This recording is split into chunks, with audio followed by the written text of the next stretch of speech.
Hello, and welcome to beautiful Newmarket, Virginia for tonight's Valley Baseball League contest between the visiting Waynesboro Generals and your Newmarket Rebels. I'm Andrew Kipps, joined by Brandon Whitaker. We're going to bring you this one. And to get things started, Brandon's going to give you the starting lineup for the Waynesboro Generals. Thank you, Andrews. So, leading off for the Generals will be All-Star shortstop Nicholas April Gath, wearing number 1. Batting second, Connor O'Sullivan, wearing number 17 and playing second. Batting third will be another All-Star, Gregory Caban, wearing number 13 and doing the DHing tonight for the Generals. Batting cleanup will be Bryce Abbott, wearing number 30, playing first base. Another All-Star after him, Robbie Demetri, wearing number 5 and playing third base. After him will be Aiden Ottavino, wearing number 8 in left field. Holden Bronner follows him, wearing number 6 in right. The catcher for tonight for the Generals will be Christian Knight, wearing number 38. And lastly, it'll be Sam Guth, wearing number 25, playing center field. And on the mound for the Generals will be Dylan Mullen, wearing number 20. And real quick, the starting lineup for the Newmarket Rebels tonight. Leading off, the designated hitter, Jackson Hairston. Batting second, playing left field, Matt Murchison. Batting third, playing center field tonight, Mario Magana Jr. Batting fourth, at third base, Joe Terranova. Batting fifth, at first base tonight, Carter McKay. Batting sixth, doing the catching, Mario Lopez Jr. Batting seventh, at shortstop, Maddox Land. Batting eighth, playing second base, Eric Torres. Batting ninth, getting the start in right field, Zach Banks. And on the mound tonight for the Rebels, Abe Barker, whose first pitch finds the zone for strike one.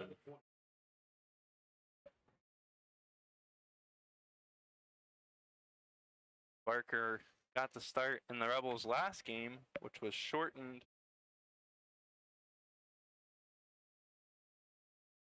due to rain at Woodstock.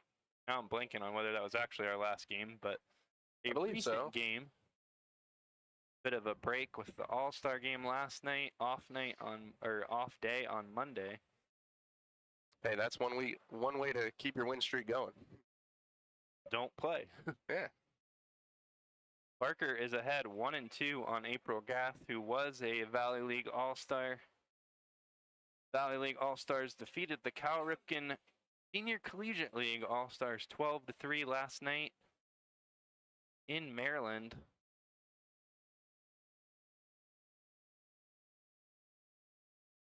One-two bounced in there.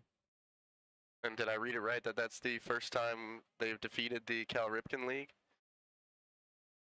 Quite possible. It's not a matchup that's happened too many times. I can recall one or two other times. Pretty competitive game despite the score. That one's hit into right field for a single just past McKay. April Gath will lead it off for the Generals with a single.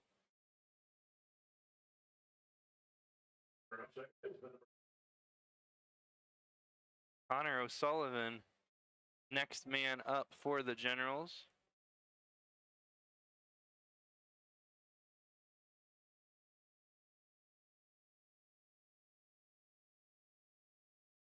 Left-handed hitter.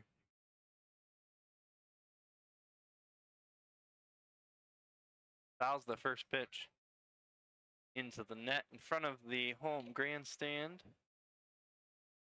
Bit of a late arriving crowd, lots of people still finding their seats.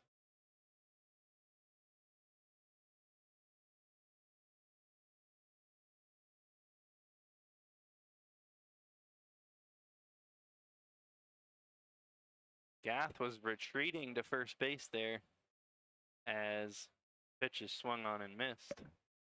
0-2 on O'Sullivan.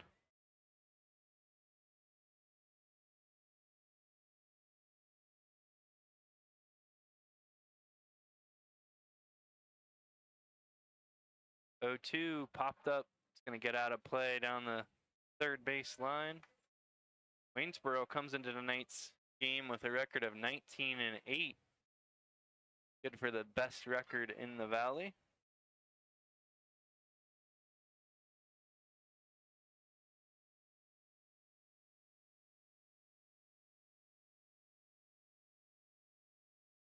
That one's hit softly into right center field. Might just be in the right place. It is. It's down for a hit. Gonna be a double for O'Sullivan. Didn't have a great sound off the bat. It did carry pretty well to right center and was hit in just the right spot between Magana and Banks. The Generals are cooking here in the top of the first. Yeah, I mentioned it while reading off the lineup. They got a lot of star power on this team, especially early in the lineup. Tough task for the Rebels, as we mentioned. Best record in the league. Third highest team batting average. Lowest team ERA. That's a pretty good combo. Absolutely. Here's Cobbin. Another all-star at the top of the lineup for the Generals. First pitch is high.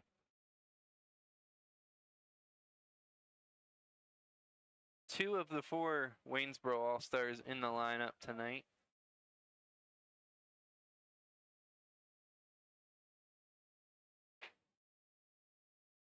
The Rebels' lone offensive All-Star not in the lineup. I believe he's out of town for a couple days, but we'll be back. Well, I'd say the all-star nod means he earned it.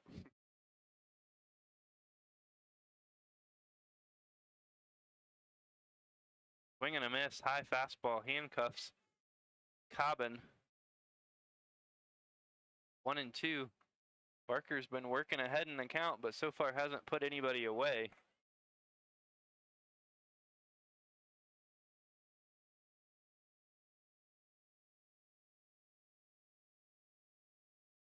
And that 1-2 pitch hits him. So Barker unfortunately fails to put another batter away, and that'll load the bases for the Generals with nobody out here in the first. First baseman. Bryce Abbott, big right-handed hitter. The next man up. Rebels are going to pull the corners in, double play depth up the middle.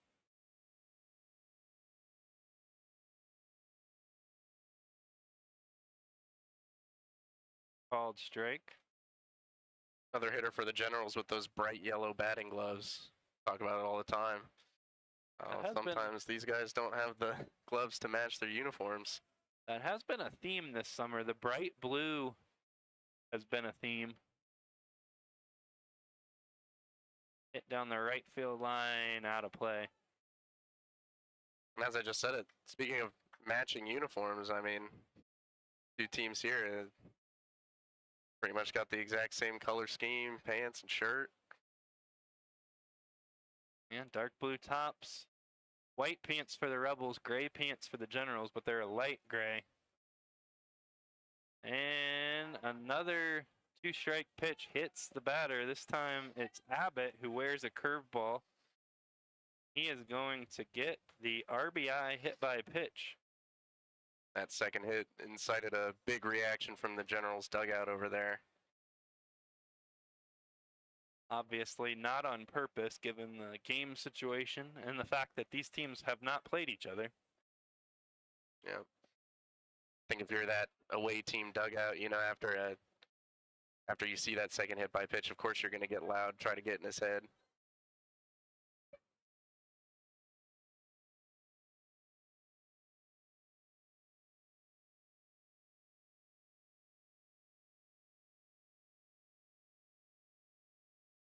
Mark Davis, the Rebels pitching coach, has a chat with Barker. At this point, just trying to limit the damage. First baseman. You could get out of this inning only allowing 2 or 3 runs. That would be a win for the Rebels at this point.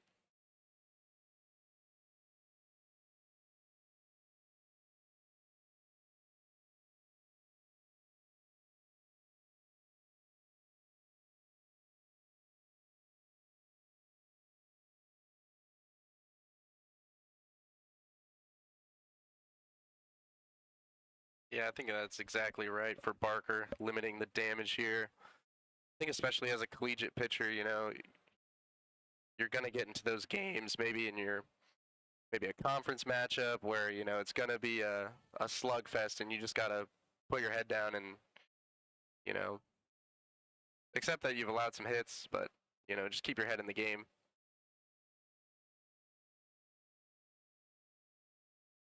Get a lot of young pitchers in the Valley League that are coming off their freshman, sophomore years, and they're still learning some lessons like that one. That one gets past the catcher,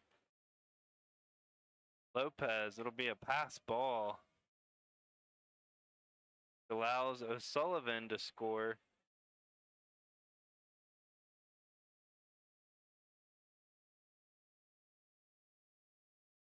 So 2 men across, runners on second and third. And a 3-0 count on Dimitri.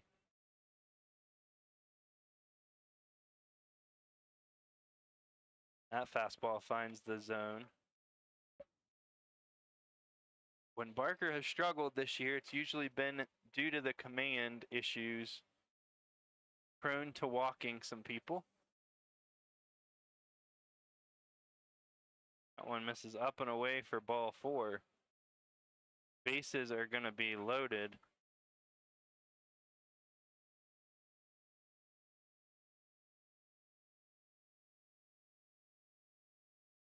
For Aiden Ottavino.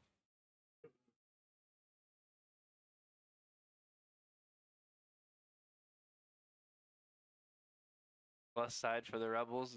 That gives them the conventional double play opportunity.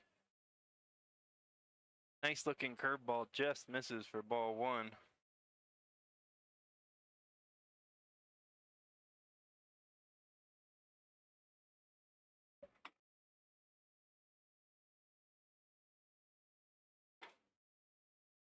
Called strike.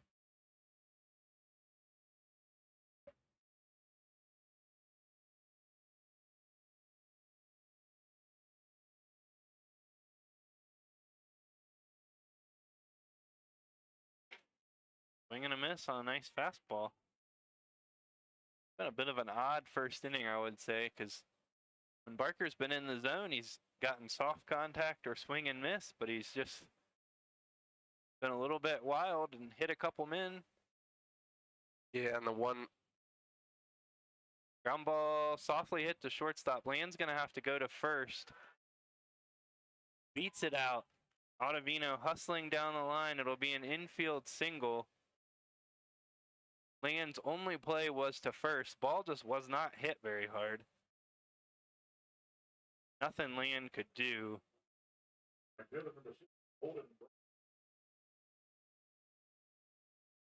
So 3 men across, still nobody out.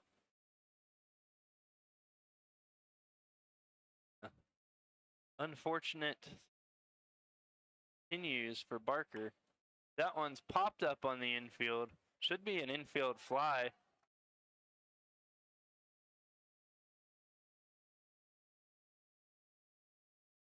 Confusion all over the place. Not sure if the infield fly was actually called.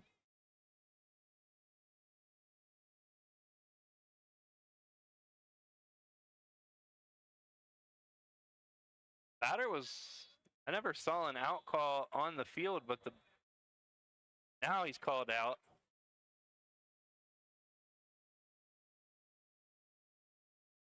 The infield fly must have been called.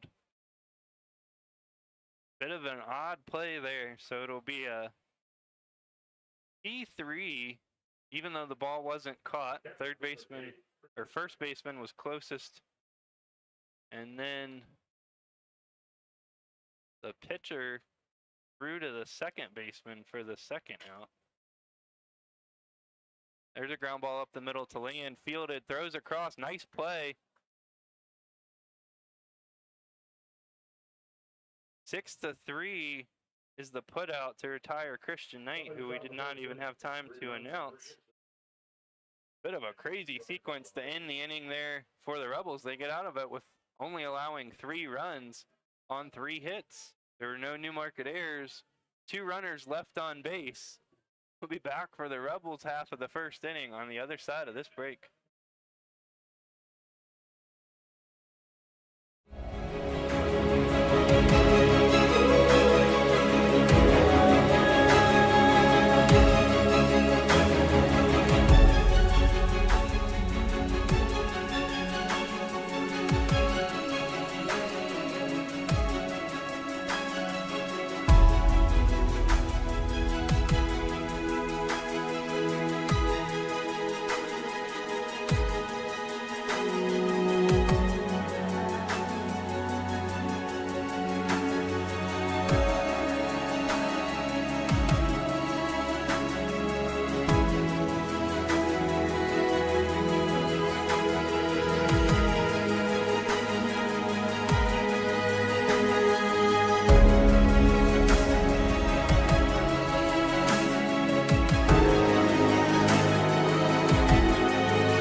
Dylan Mullen has finished his warm-up pitches, and he's ready to go to battle against Jackson Hairston, freshly arrived from California.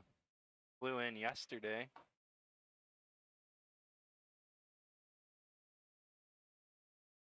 Really excited to see what Hairston can do today. I mean, of course, we've had a couple new guys that have come in and kind of brought some life to the team. I know Mendoza, the catcher, who recently joined the team, got a hit in his first at-bat.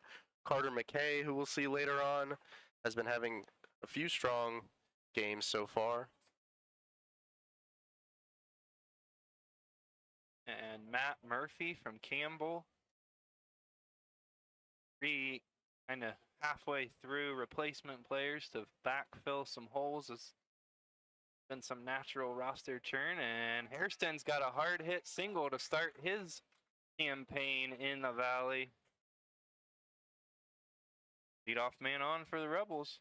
Great job by Hairston there. From UNC Wilmington, fielder number 17, Murchison.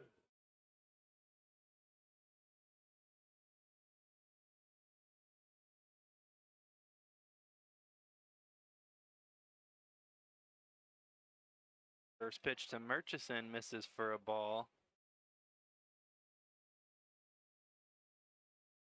Now that we've been live for a little while, take a moment to welcome everybody, be ye Generals fan or Rebels fan. Glad you could join us tonight. Do our best to make it a fun viewing and listening experience for you, regardless of which side you're pulling for. 1-1 on kickoff is in time at first base, and Hairston is retired. Wow, Andrew, is that the first pickoff we've seen at home this year?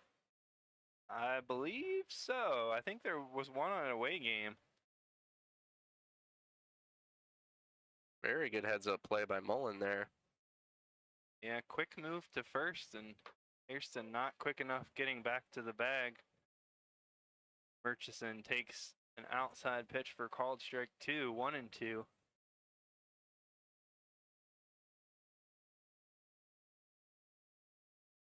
That one in the air to right center. Outfielders converge, and Youth, the center fielder, is going to have it. And I was just about to mention before Mullen made the heads-up play, I'd say he's one of the more experienced pitchers in the Valley League. He's appeared in 44 games in his 2-year career at Daytona State playing for the Falcons. He's pitched 101 innings, and he's recorded 73 strikeouts. Mario Magana Jr., next man up for the Rebels. He's one of the ones we mentioned with the kind of bright bluish colored batting gloves. Guess maybe teal?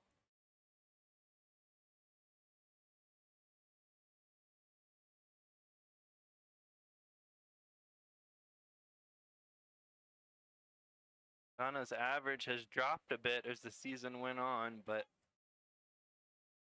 safe to say one of the most powerful hitters in the league when he gets a hold of it. Absolutely. In terms of the accessories, I'd say I think it's better to have some consistency like Mario's doing right now, where he's got the teal sleeve with the gloves to match. Check swing, no swing, says third base umpire.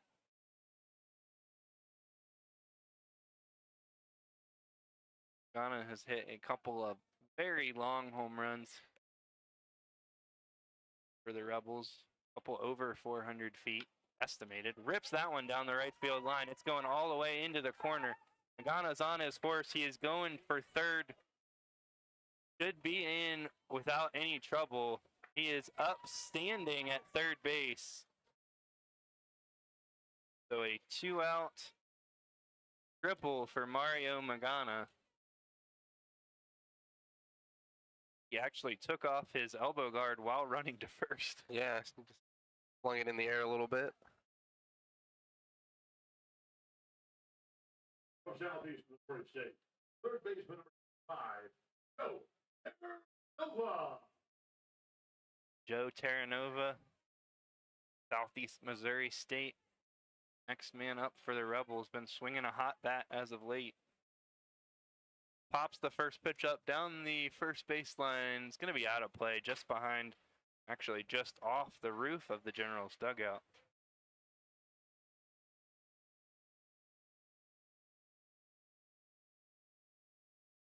As always, feel free to hop into the live chat. We do keep an eye on that and be happy to interact with you all. We also love to hear where you're watching from, who you're listening for.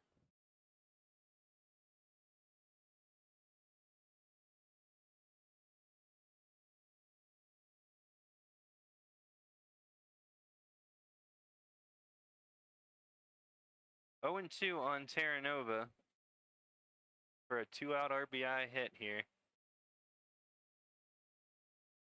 That one's just down and in.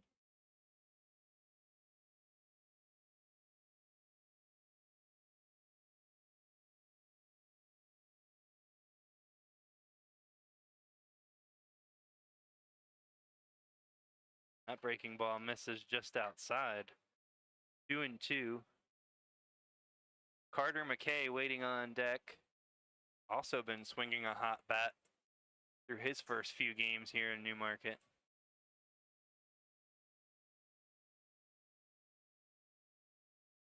Fastball just misses. Second pitch in a row that Mullen has started to walk towards the dugout, thinking he had done it. And for the second time in a row, does not get the call from the home plate umpire. Full count. Yeah, very close one there. The Generals dugout was not a fan of that. And that breaking ball is outside. So four balls in a row. Put Terranova on first. First and third. 2 outs for Carter McKay. Number 43, Carter McKay. Speaking of long home runs, McKay hit a long home run here at Rebel Park just a few days ago. Deep to center field, over 400 feet. Estimated over 400 feet. We do not have StatCast in the Valley. Right. Pretty much a no-doubter, I believe. It was interesting to see. Yeah, it's very rare in Valley League baseball that you see a home run that the outfielders don't even chase. I think in that case, the center fielder turned around, took one step, and then turned back towards home plate. pick off the first. Other close play. Mullen must have a sneaky quick pickoff. He has move, such a 'cause quick twitch when he does that. Terranova was not very far off the base, and that was bang bang.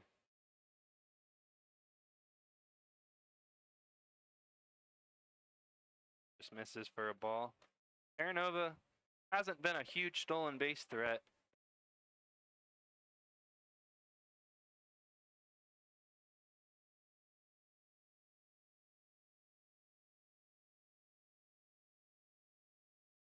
Down low, ball 3.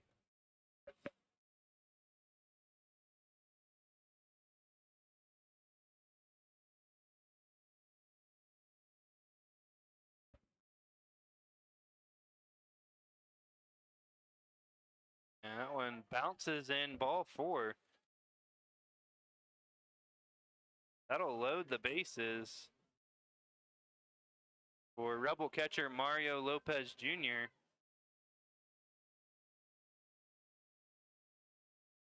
4 of the 5 Rebel batters in this inning have reached first base. Just that pickoff of Hairston.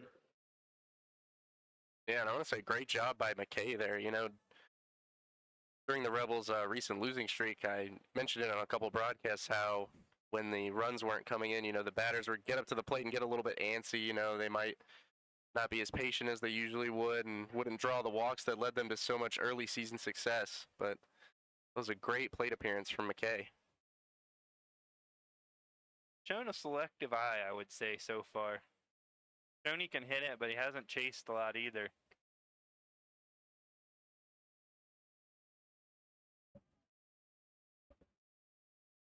Crowd still filing in a bit here at Rebel Park. Pretty good crowd for a weeknight game.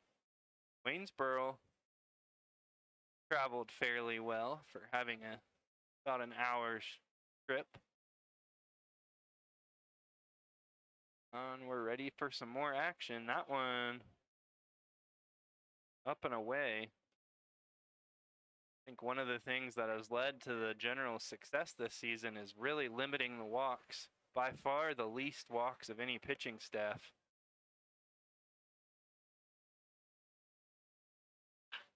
That one's hit into right center field, fairly deep, but pretty high, and Guth is under it. He's got it for the 3rd out of the inning, so the Rebels leave the bases loaded. No runs on 2 hits, no errors, 3 runners left on base. Sam Guth going to lead it off for the Generals in the top half of the 1st on the other side of this break.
Google says Guth. I don't know. We're back. Sam Guth leading it off for the Generals. We were debating the correct pronunciation of that. We didn't get a phonetic spelling. If you happen to know if it's Guth or Guth, feel free to let us know in the comments. We'll happily correct ourselves. 1 ball, 1 strike.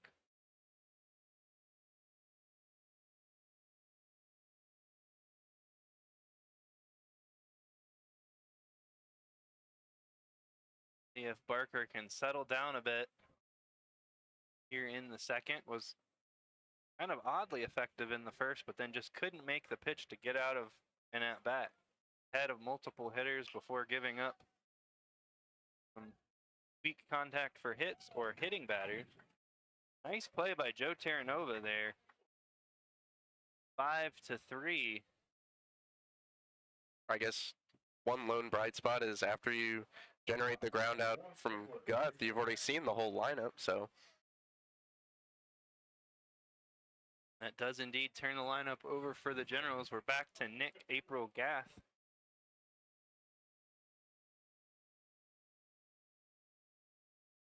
Singled to right.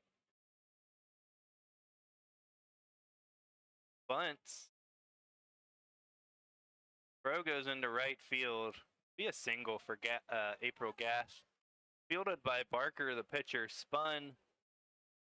Left-handed pitcher, so he had to spin to throw to first base.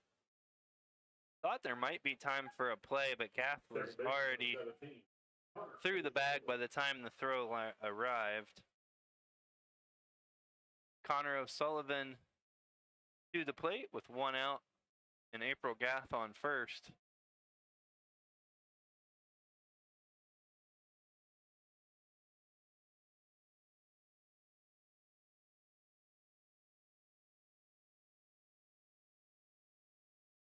Low and away. Like Mario Lopez Jr. behind the plate having a little trouble holding on to some pitches tonight. We've seen a couple pop out of his glove, including the pass ball. Pickoff throw to first. Don't think that was Barker's best move. Just kind of a, hey, I still know you're over there.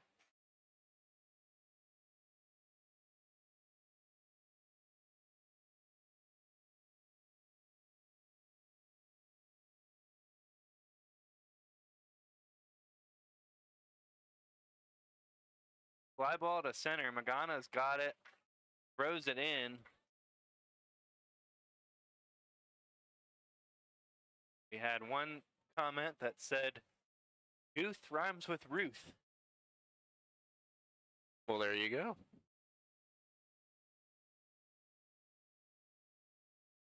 So we'll go with Guth. Number 13, Gregory Davis.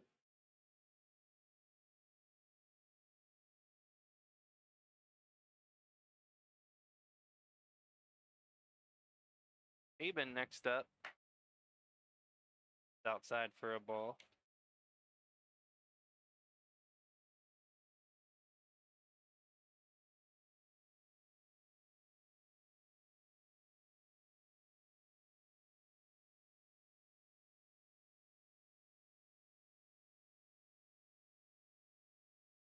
I must say that Guth rhyming with Ruth makes a lot of sense when you think about it.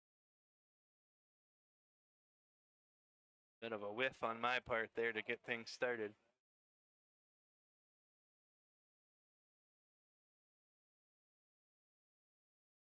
Duo from Barker.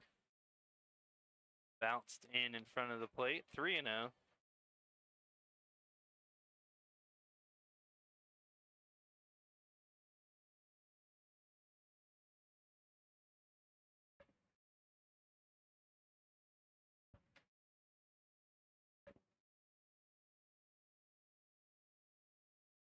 Just outside, ball 4, 4-pitch walk.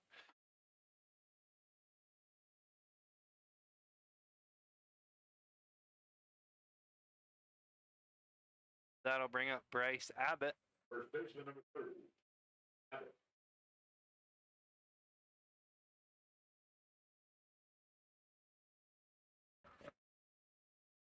Right-handed hitter, looks powerful to me. Runner going. Throw to third. Ooh. Ball beat the runner to third. Throw was basically on the bag. Perfect spot.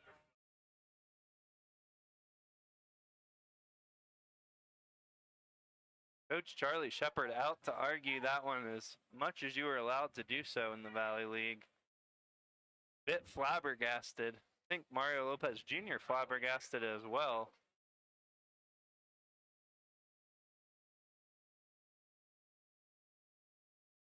Ball certainly beat the runner.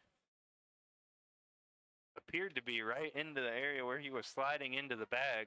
Yeah, I thought that was an absolutely great throw by Lopez there. Extremely rare at this level of baseball to not get the call when the ball beats the runner by that much. That doesn't mean that a tag couldn't get missed or something, but without instant replay and slow-mo and all of that, usually if that kind of a play, it's going to go the defense's way.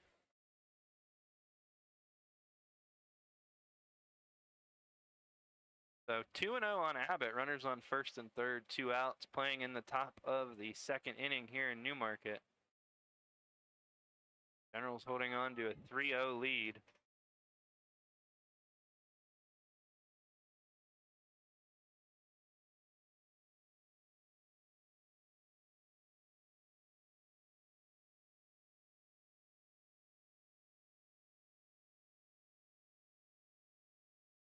And there's another 4-pitch walk.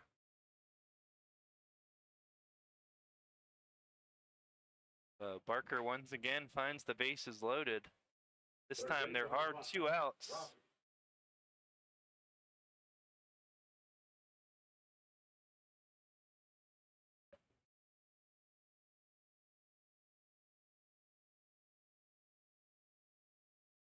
Demetri up for Generals. Breaking ball finds the zone, strike 1.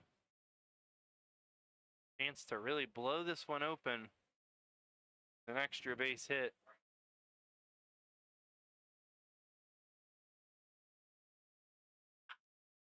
It's it high into left, pretty deep. Murchison back at the wall, catches it. 1 step in front of the left center field fence. Nice play by Murchison. That one just kept carrying, but ultimately comes up about 2 feet short of doing serious damage for the Generals.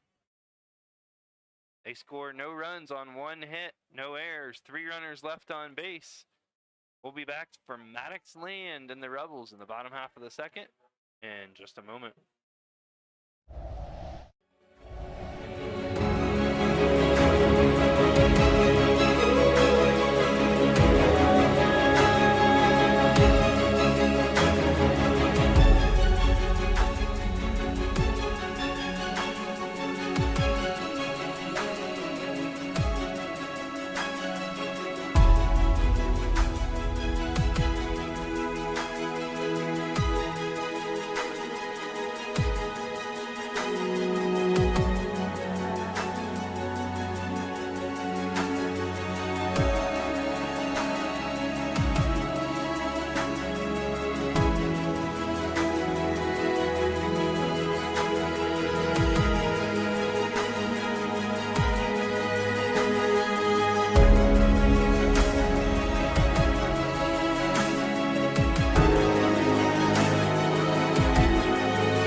Maddox Land leading it off, batting left-handed, takes the first pitch for a ball. Mullen still on the mound for the Generals.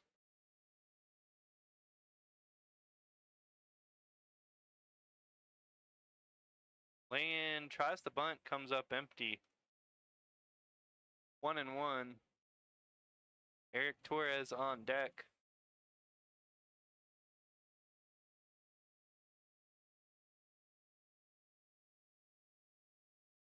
Nice backdoor breaking ball called. Strike 1 and 2.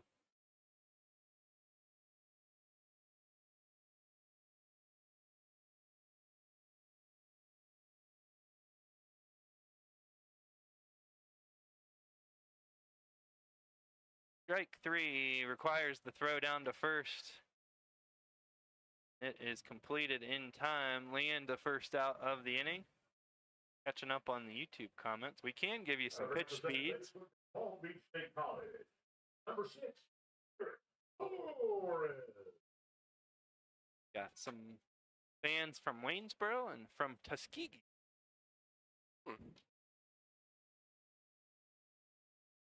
First pitch to Torres is a called strike.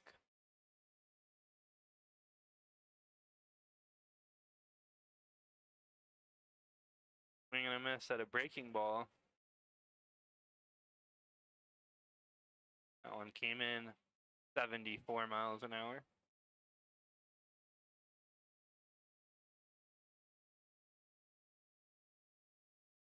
Outside. Zach Banks on deck.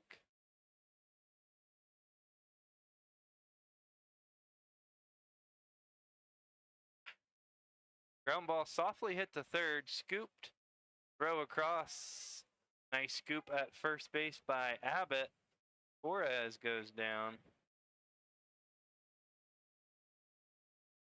Mullen has got the first 2 men that he faces here in the second, and that'll bring up Zach Banks. Right fielder from Emory Riddle. Number 9, Zach Banks.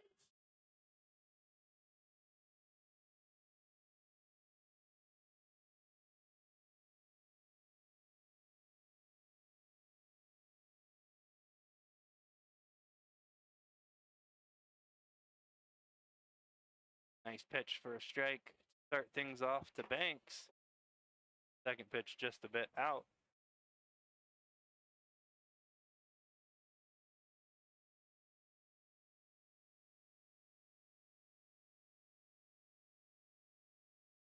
Slide down the left field line, gonna be out of play. We're very close to it, up against the wall down there, just out of our view.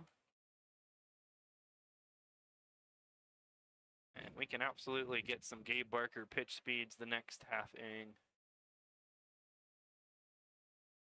He was just a bit shy of hitting those tailgaters out beyond left field. The left field lounge, as we like to call it. A lot of Rebel host families hang out just past the Rebel bullpen, pull their cars up.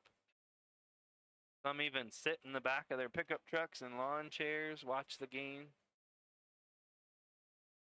Tents, grills, you never know what you'll find out there.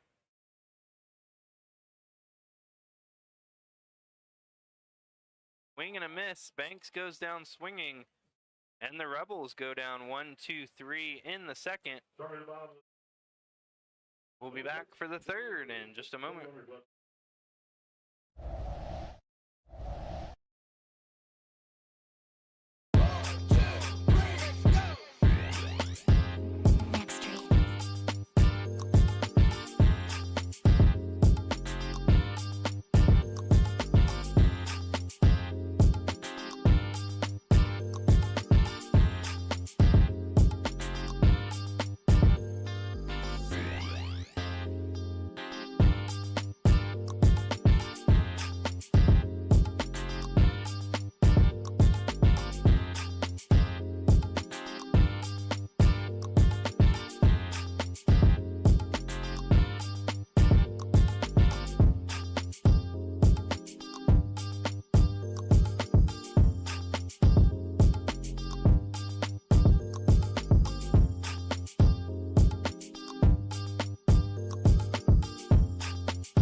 Aiden Ottavino leading off for the Generals in the top half of the third.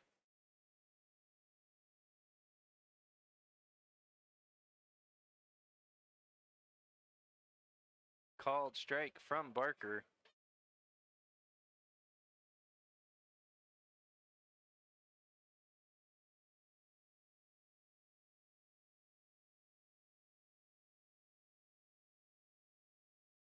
That one misses low and outside.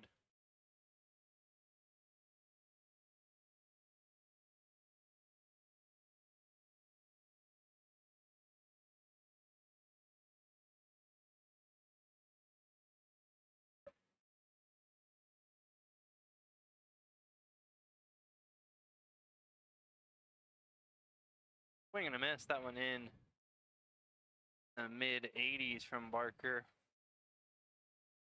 Trying to get a consistent reading here. 1 ball, 2 strikes on Ottavino. Off speed, misses just outside. Nice pitch.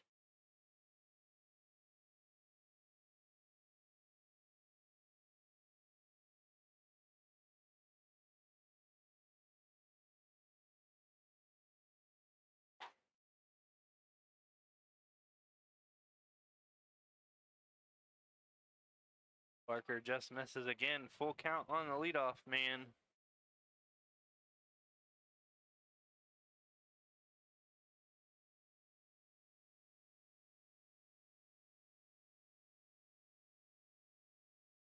Nice breaking ball in at 73, popped up into center field. Nice and easy play for Magana. F8.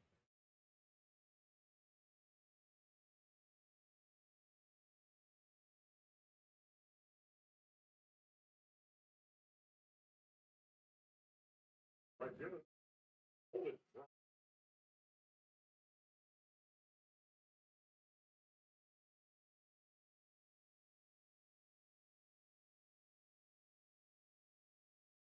Holden Bronner is the next man up, and he takes the first pitch for a called strike.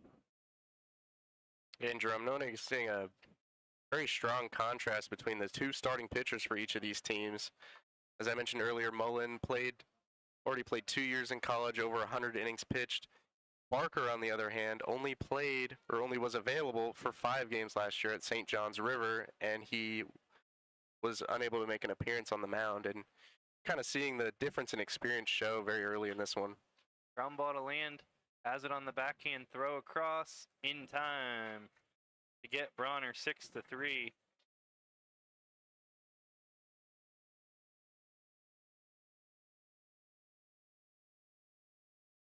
Barker certainly a little less experienced. He did have some appearances. Sometimes those junior college stats are a bit wonky to get the Oh yeah, maybe I was a bit Correct. crossed up. correct numbers.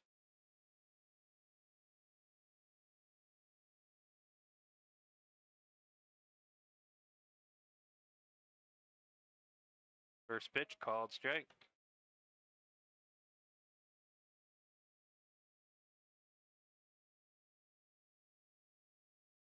Sometimes with pitchers and junior college stats, it defaults to showing offensive stats.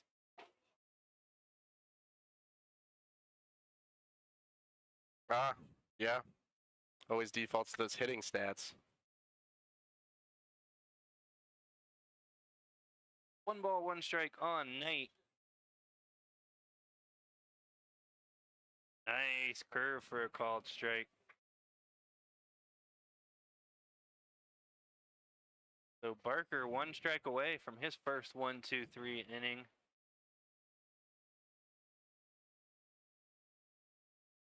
Goes right back to that curveball. One just misses inside. Seems like that pitch is sitting right there in that like 73, 74 range.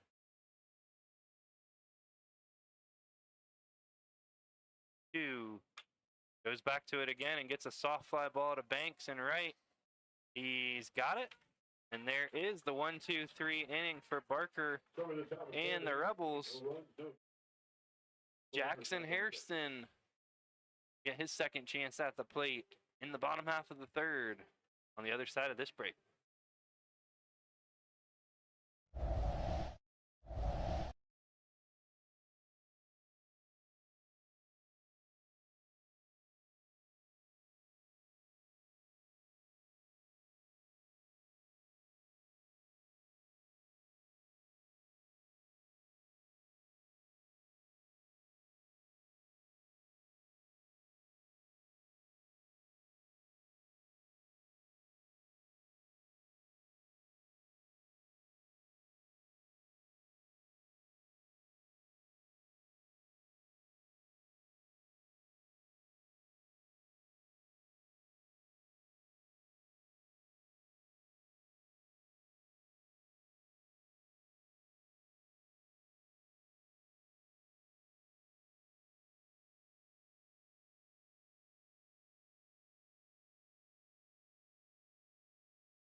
Jackson Hairston takes the first pitch for a ball.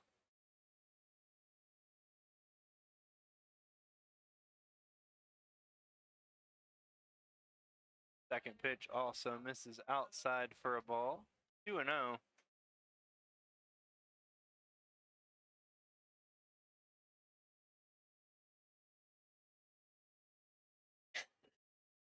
Hairston out of Wharton Junior College in Texas. Rebels also had Gage Doris from Wharton. And there's a 4-pitch walk to lead things off.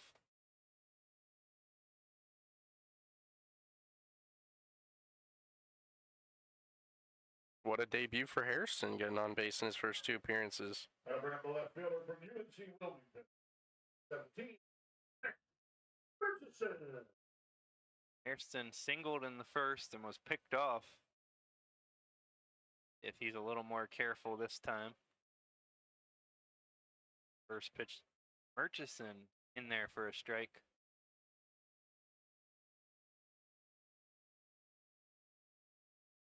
Hairston, pretty conservative lead now. That has to be a great weapon for Mullen to have in his back pocket. Now everybody in the lineup knows he's got that quick twitch. He's able to turn and attempt those pickoffs.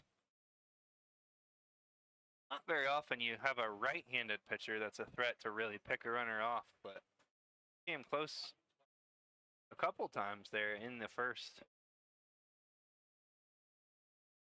You can really catch them off guard in the Valley League where you might not have a scouting report on an opposing pitcher, especially in a case like this where this is the only time these two teams will meet this season unless they play in the Valley League Championship Series in a couple weeks.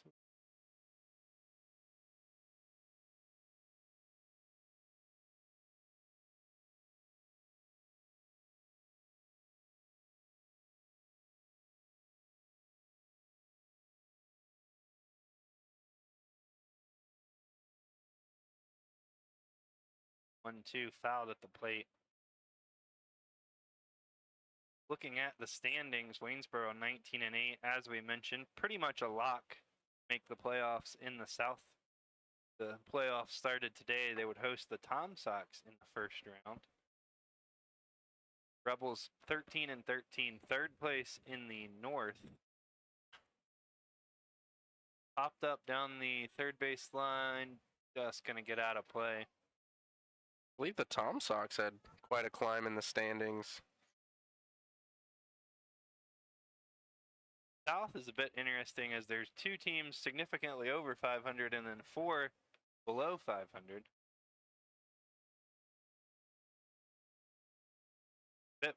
I guess I would just say a bit wider distribution.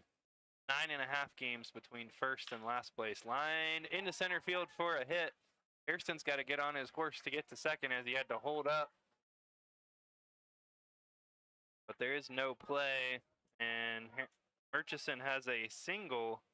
The Rebels have the first 2 men on here in the third. Bring up the center fielder, number 13, Mario. In the South, 9.5 games between first and last. In the North, only 5 games between first place and last place. So I guess just a little bit more parity that side. First pitch to Magana. Balled strike.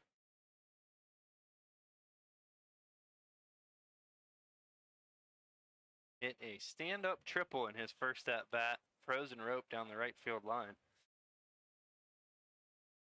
Big swing and a miss at a breaking ball there, 0-2.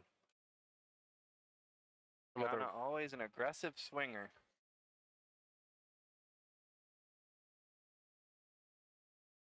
And with a record like that, of course, you got to give credit to the Waynesboro coaching staff. I mean, it's a very long summer for these players. We've seen it before. Sometimes energy can fluctuate at the ballpark, but to keep all those guys committed, it must take a lot. And of course, they were recognized, and they were the few of their coaches got to head over to Maryland for the All-Star game.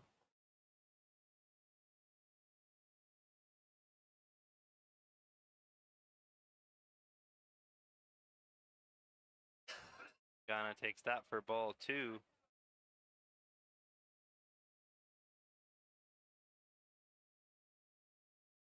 And Waynesboro coach Mike Galino was the head coach for the Valley League All-Stars. Pitching coach Jay Cossey. Bullpen coach Hunter Kahn Beck. Fouled at the plate. Made it into fair territory, but called foul in the batter's box. Pretty much, I would imagine, the majority of the Waynesboro coaching staff coaching in that All-Star game. And well-deserved. The best team in the Valley this far. Mm-hmm.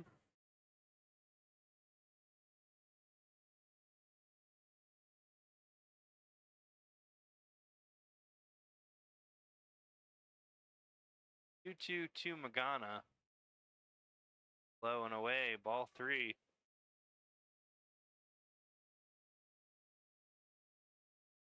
Terranova on deck.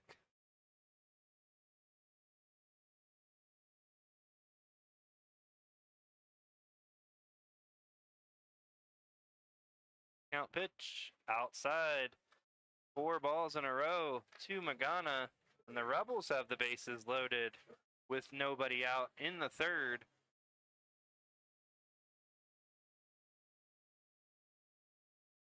I think Mullen was being a bit more conservative there after he saw all of that power that we talked about that Magana has behind his bat.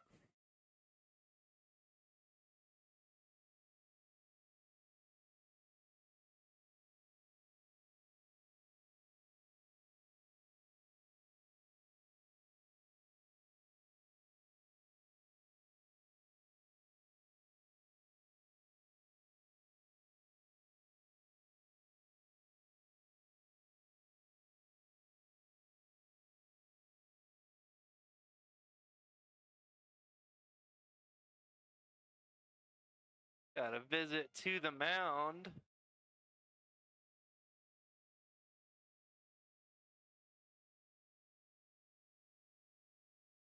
Noticed we have a bit of a Rebel legend in attendance tonight.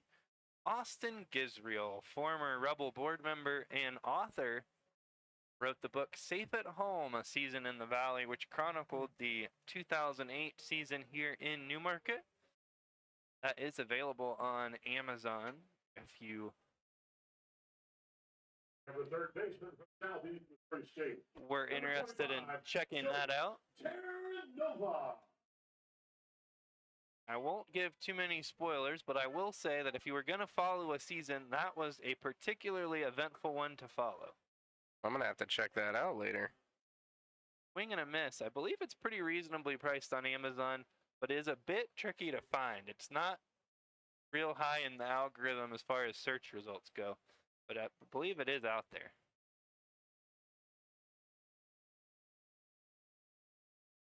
Quickly 0-2 on Terra Nova.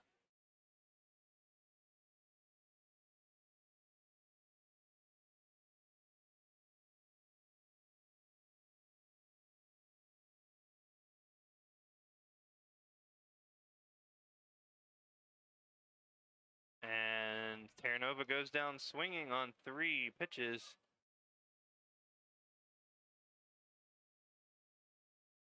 Brings up Carter McKay, the lefty first baseman. Carter McKay.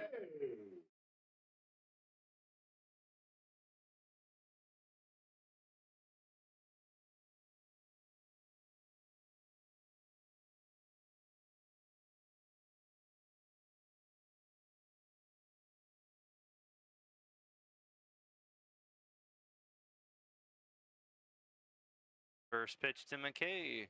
This is for a ball. McKay, another dangerous hitter. One of the guys you'd want to have up there with the bases loaded. Be an opportune time for him to get into one if you are a Rebels fan. Fouls that one straight back, just missed it.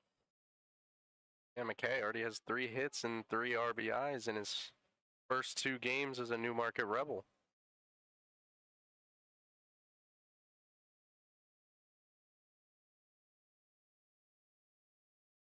I think you and Jack talked about it before. He certainly looks like a guy that can do a lot of damage to the baseball. That one just misses inside. He looks like he could do a lot of damage, and so far has done a lot of damage. Was a late arrival here to Newmarket, but has quickly made his presence known. A couple big extra base hits to drive runs in. That one's foul at the plate.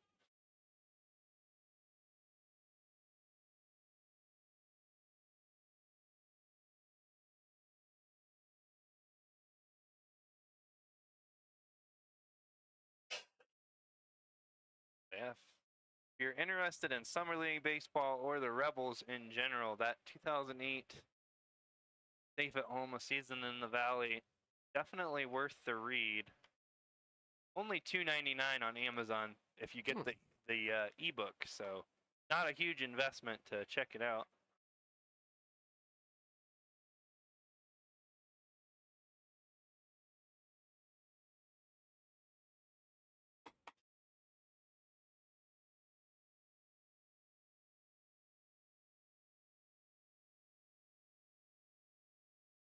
Big swing and a miss, nice breaking ball from Mullen to get McKay, and he has struck out 2 Rebels in a row with the bases loaded.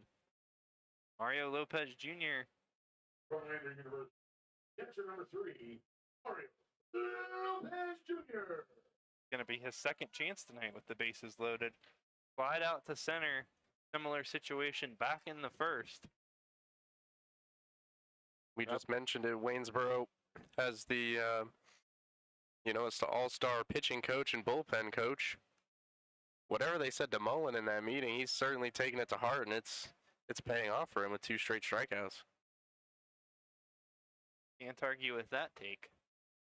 He is ahead of Lopez 0-1.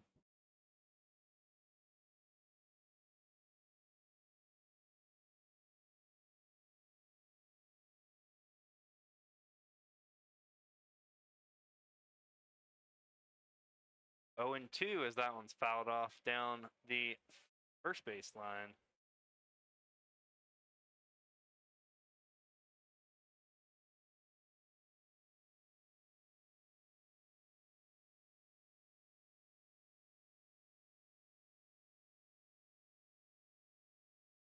Another one fouled off. This one's straight back. Stays 0-2. Maddox land on deck, hoping to get a chance here in the third. Rebels trail by 3, but a big opportunity here.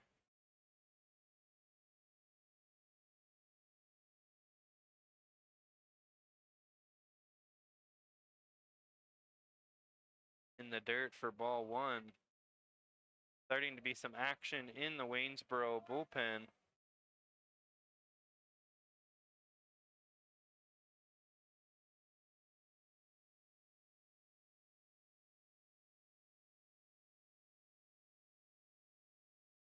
Inside, almost hits him, but also close enough to get some oohs and ahs from the crowd in regards to being a strike, apparently. Thought that was pretty safely inside, but 2-2.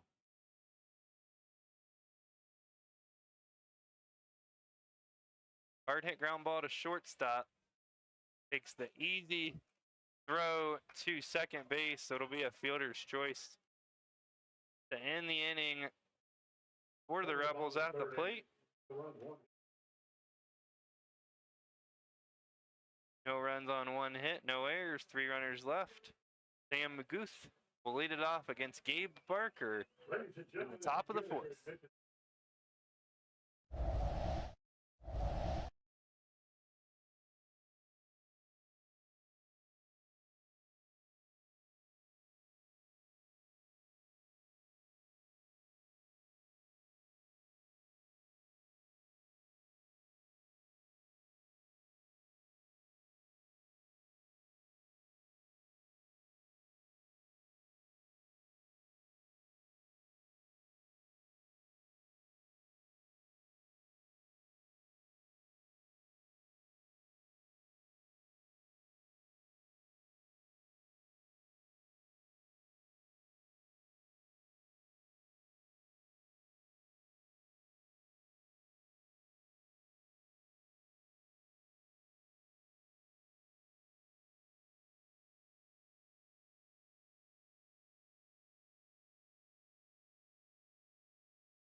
Sam Guth leading it off against Barker.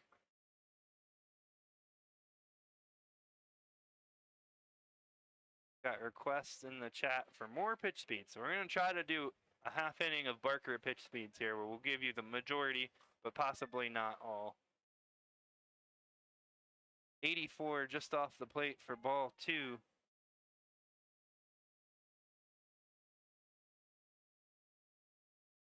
We'll also say with the pitch speeds, we're right on the edge of our radar guns range, so they can get a little wonky. Breaker outside in at 72. 3-0 on Goose.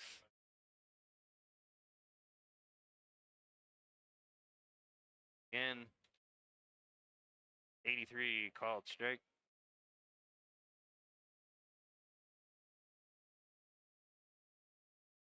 Barker in his 4th inning of work goes back to that nice curve, grounded to Terranova at 3rd, throw across, bit high, but not too high for Carter McKay. He's got it. 5-3 for the first out of the inning. Shout out to former intern / current intern Greg Howard in the chat. Hope Campbell County's treating you well, Greg.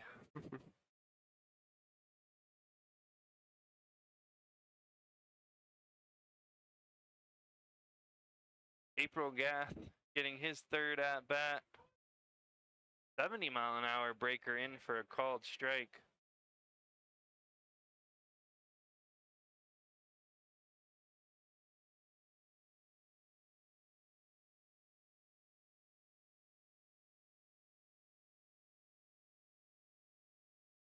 .74 outside for ball one.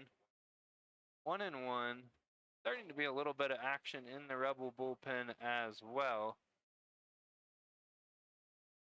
Fastball grounded to land at shortstop. He's up with it. Throws across in time. 6-3.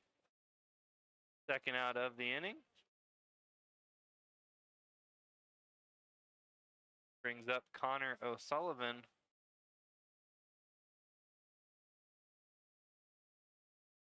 Second hitter in the lineup for the Generals.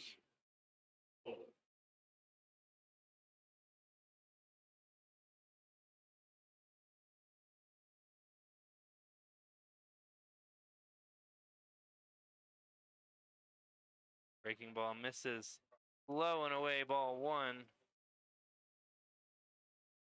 Barker's doing a great job of putting that first inning behind him and continuing to generate weak contact from the Generals, like we were saying earlier. That one's hit hard into left center.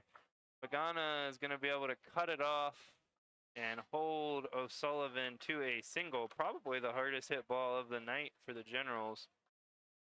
Just over land into left center. Gonna tap myself on the back of the neck there for the first announcer jinx of the night. Happens to the best of us. Indeed.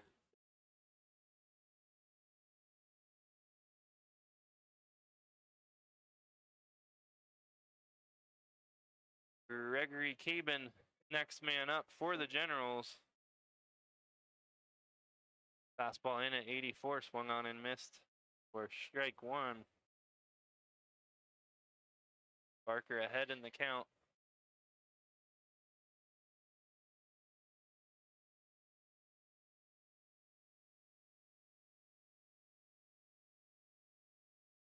Ones slide into left.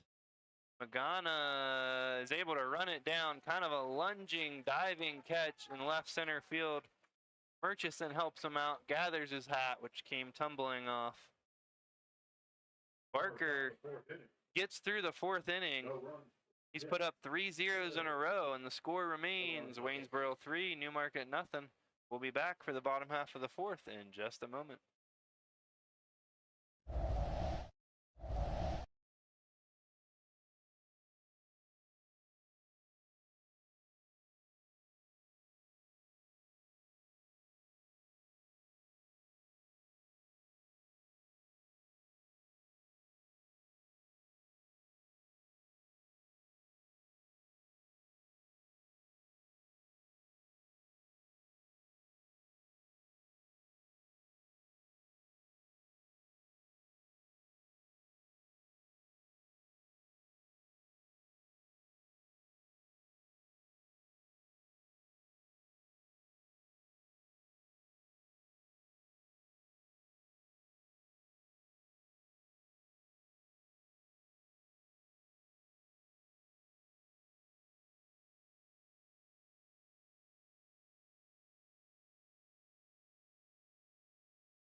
Maddox Land leading it off here in the fourth, flies it into fairly deep left, but no trouble for Ottavino. Quickly 1 out. Mullins still on the mound for the Generals. Wasn't sure if he would be back out as there was action in the bullpen Second baseman number Eric Torres. last inning. That one misses just inside.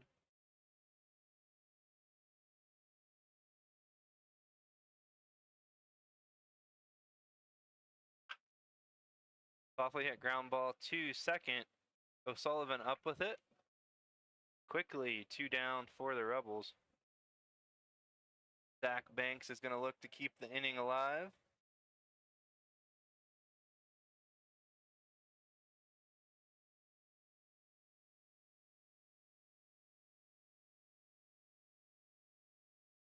And you're 9.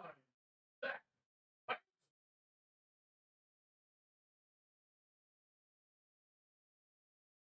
First pitch to Banks misses outside. 1-0.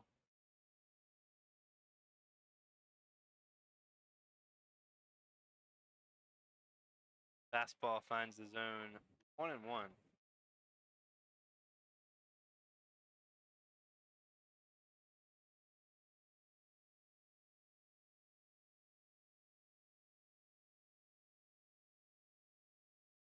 Gets away from Knight behind the plate.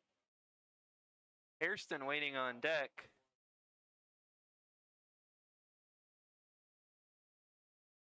And for his third chance of the night.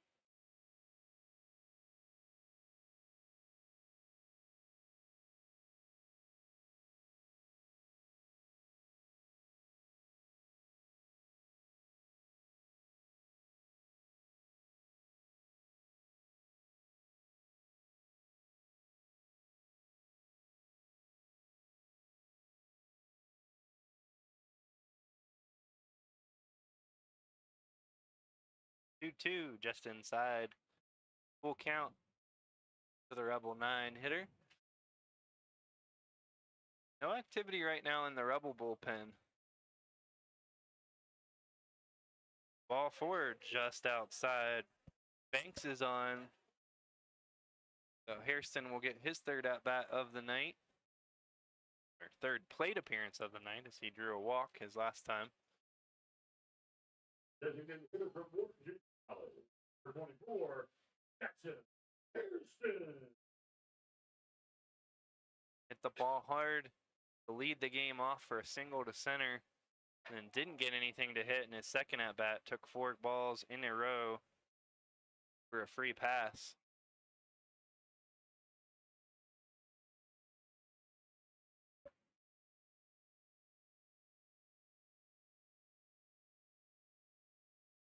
That one down the left field line. Like a diving attempt out there, right out of our view. Home plate umpire calls it foul, so must have found the ground. That is our one blind spot here from the press box at Rebel Park. About the last 5 feet of fair territory down the line on the left field side.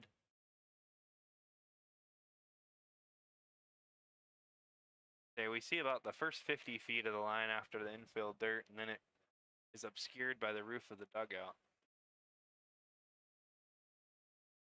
Down and in, 2-1.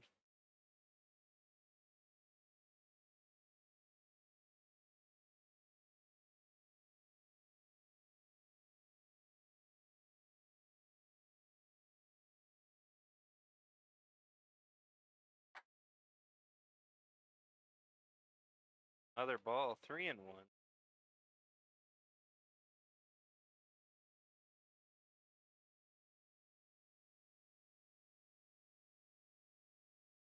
And another walk for Hairston. So through 3 plate appearances, yet to make an out at the plate. Matt Murchison is going to get a chance with 2 men on. It'll be an opportune time. Number 17, Matt Richardson.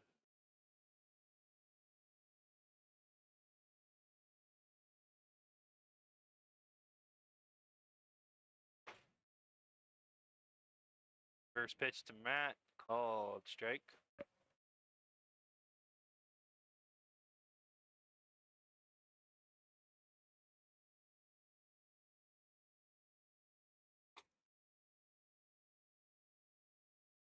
One on and missed, strike 2.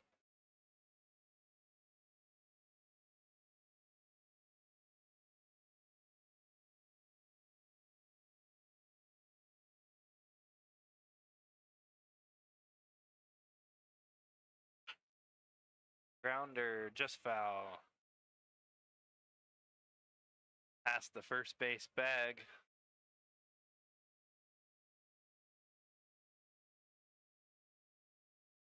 Stays 0-2 on Murchison. Good speed on the bases. Magana on deck.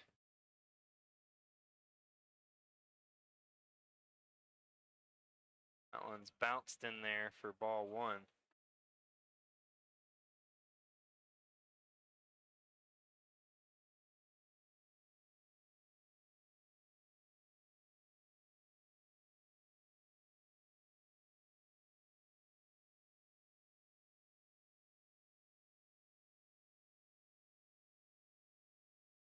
Hit into center, chasing the center fielder back. He is able to get there. Goose retires Murchison, and the Rebels come up empty once again. No runs, no hits, no errors. 2 runners left on base. Bryce Abbott will lead it off for the Generals on the other side of this break.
Gabe Barker back on the mound for his 5th inning of work. Bryce Abbott at the plate for the Generals. Big looping curve in for a called strike. Barker has had a lot of success with that pitch tonight. Seems to be his most consistent pitch to throw for a strike.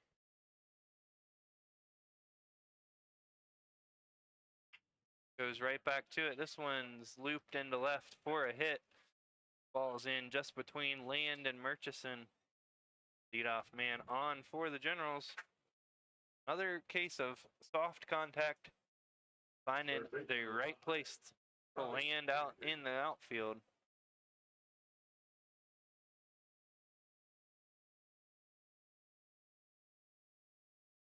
Here's Robbie Demetri.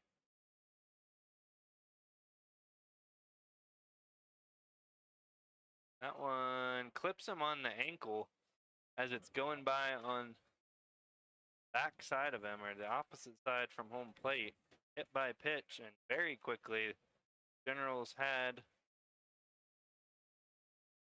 first two men on.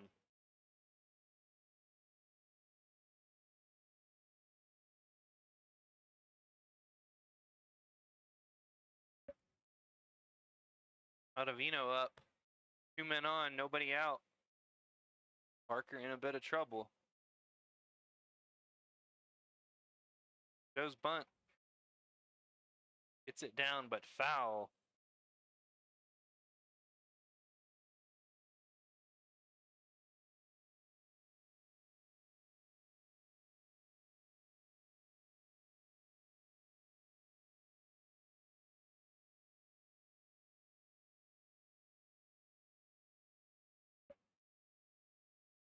Oh and 1. We'll see if he tries to bunt again. He does. Again pushes it towards third and foul. Neither particularly close.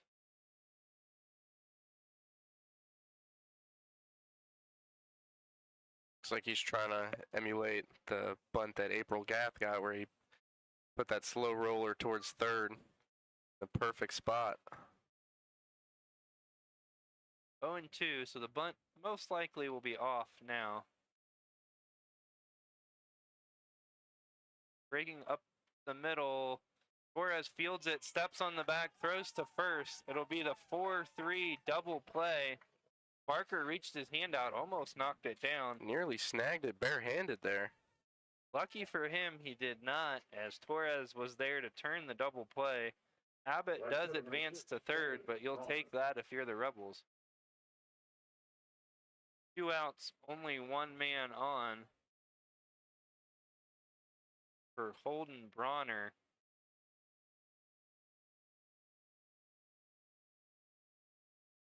He pops the first pitch up. Mario Lopez Jr. tracking. Drops it behind home plate. Got his glove on it, but couldn't reel it in.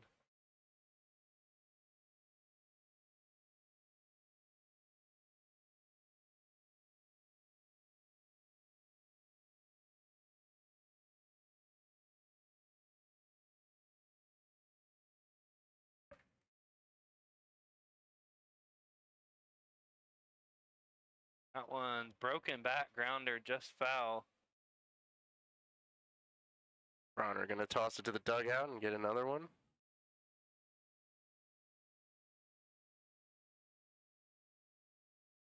Now he's got a much shinier red bat. 0 and 2.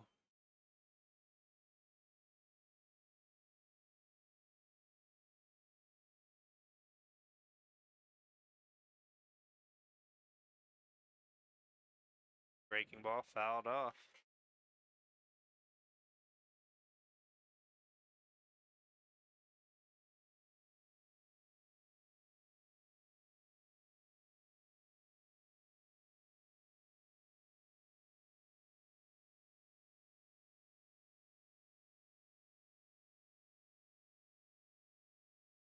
Parker ready for another 0-2.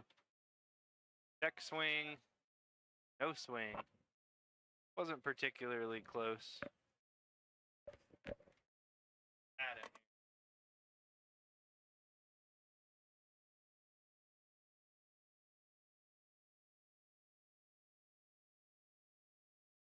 One, two. Fastball slowly hit to Torres at second. And he comes up empty. Not sure he would have had a play either way. That one will be a hit. I think people were confused because we had just added an error to the scoreboard right before that, and they thought an error was ruled on that play. Second, number 38, Christian. Abbott scores on the infield single. RBI for Bronner.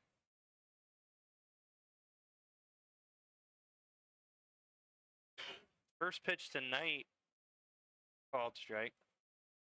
Bronner on first, 2 outs. The error on the dropped foul ball by Lopez Jr.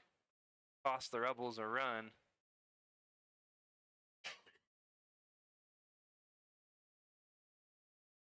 That ball is low.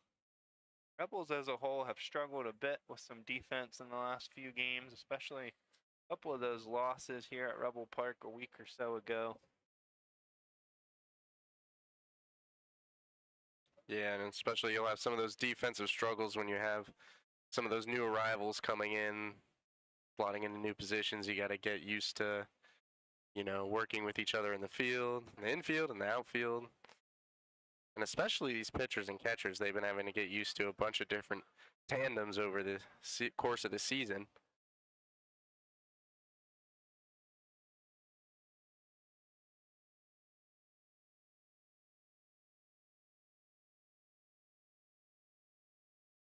Three and one on night. Barker up to 80 pitches, may be getting tired. Fastball, ball to strike on the outside corner. Knight taking a step towards first.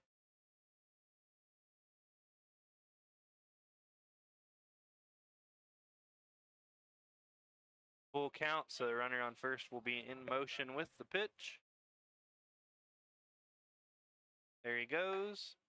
Curve at 73, just high for ball 4, and that's going to do it for Barker as Coach Shepard is out to the mound. And he has made to the call to the bullpen. We'll take a quick break. Be back with a new Rebel pitcher on the other side of this break.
Guth at the plate for the Generals.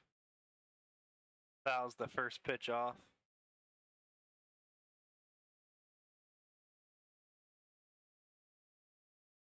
New Rebel pitcher, number 26, Russ Thompson. out of Jones College.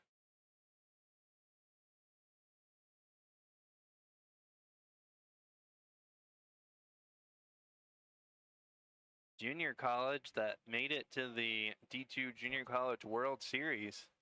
Upset Pearl River to make it to the World Series. Pearl River then got an at-large bid and ended up winning the whole thing.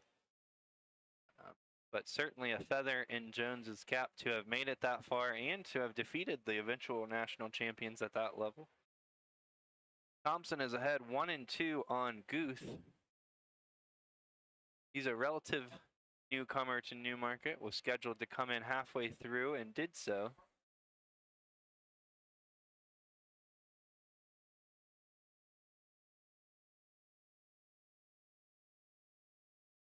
That's a wild pitch.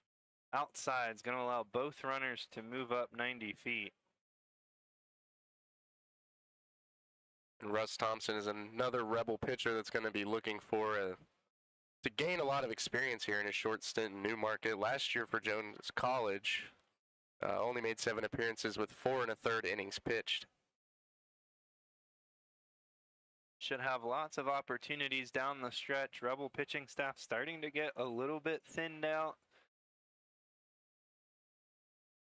Gets the swing and a miss, strike 3. Thompson gets out of trouble. 1 run, 2 hits, 1 error, 2 runners left on base for the Generals after 4.5. Waynesboro holding a 4-0 lead.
Magana leading it off for the Rebels in the bottom half of the 5th. Swings and misses, 0-1.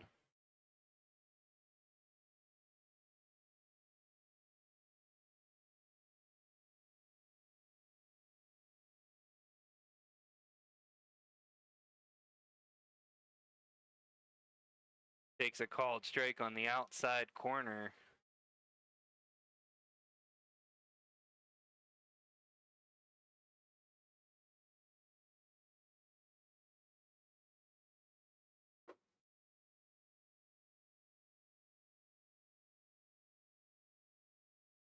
Here's a new pitcher in the game for the Generals. Number 23, Trahan Taylor.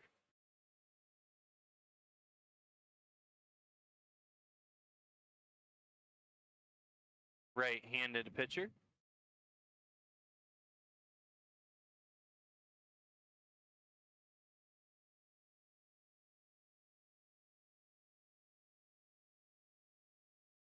Oh, I apologize. I was wrong. It is still 20. Not sure what I was seeing there.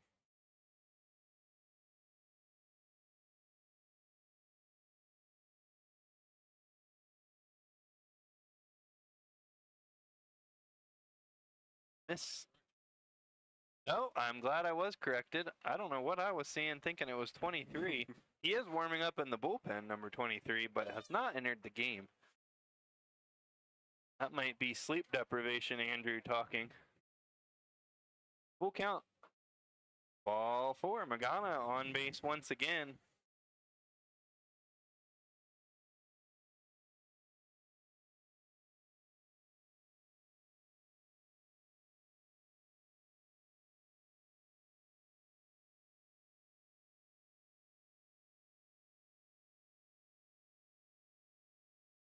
Third baseman from Southeast First State. 25. Go. Wow.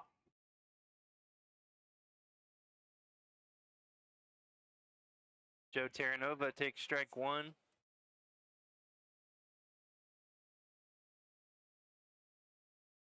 Mullen came into tonight's game with an 8.82 ERA and 16.1 innings pitched, but has looked stellar out there for the Generals. Only allowed 3 hits through 4.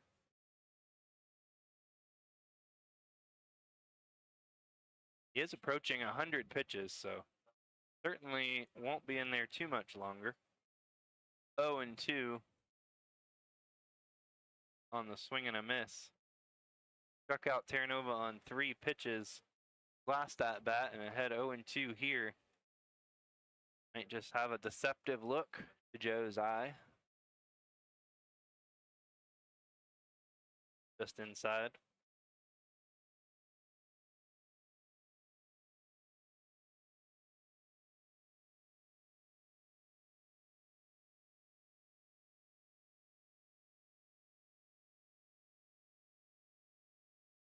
Skied into left. Shallow. In foul territory. Secured for the first out of the inning. Another one that was just out of our view. Carter McKay, next man up. Number 43, Carter McKay.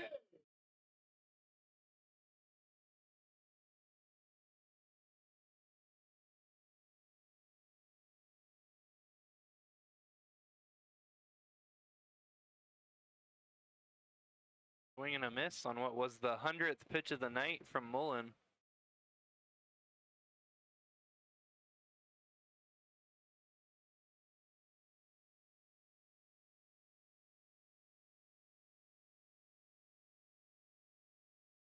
And on pitch number 100, he put the heat past McKay back there.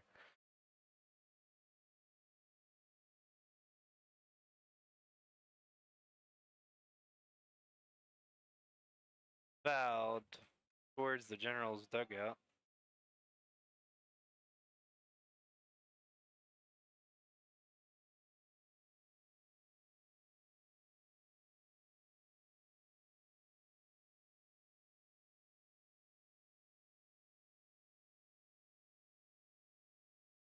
Throw to first. Another close play, but Magana back safely.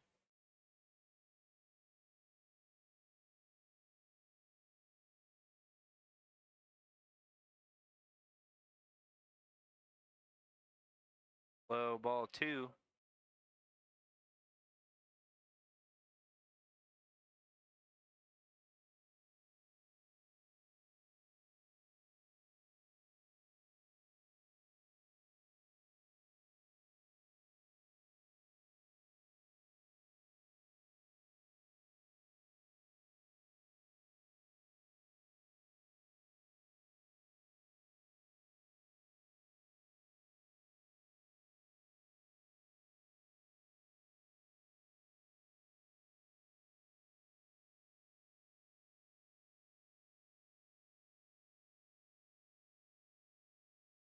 Fouled off of McKay in the batter's box.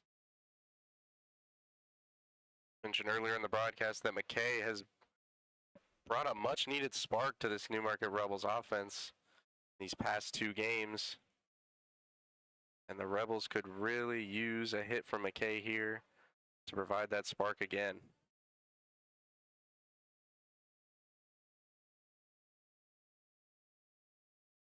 Another foul, this one off the catcher, Knight. Home plate umpire will walk on out for a visit with Mullen. Give Knight a bit of time to recover.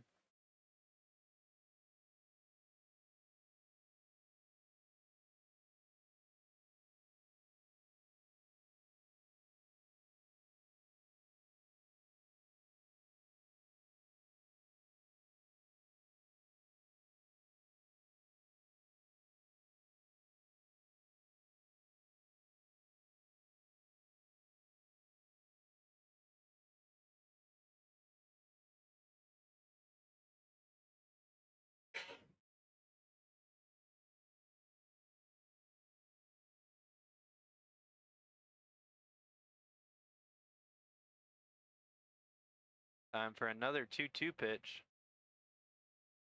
Called strike. Made McKay do a double take. Certainly on the lower end.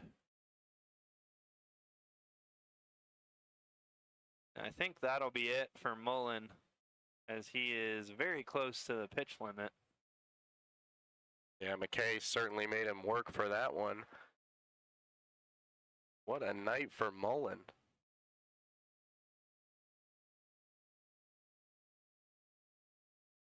Haven't seen a official indication, but somebody is walking in from the bullpen.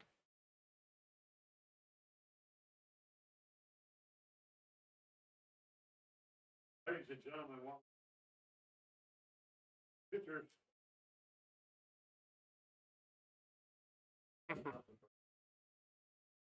No change. The pitcher had actually made it about 60 feet towards the infield, and the coach for Waynesboro dismissed him, kind of gave him the get back in there motion. They certainly fooled us and our PA announcer. Mullen at 108 pitches.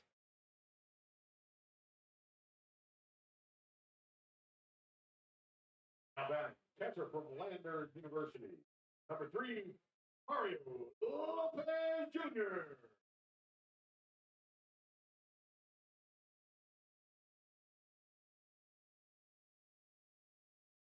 Mario Lopez Jr. takes the first pitch for a ball.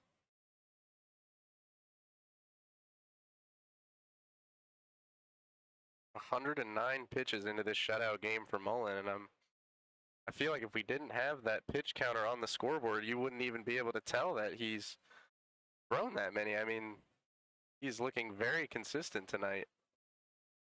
Certainly hasn't felt like he's thrown a ton of pitches, but suppose if you throw about 20 pitches an inning, 21 pitches an inning, this is where you end up.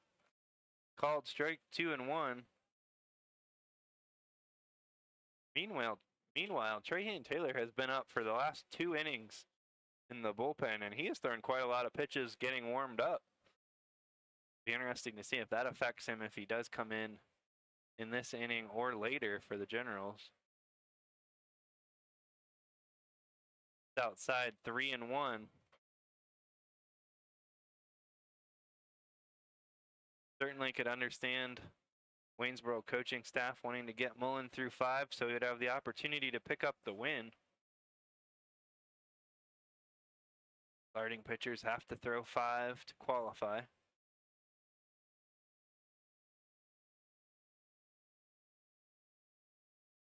Called strike, full count.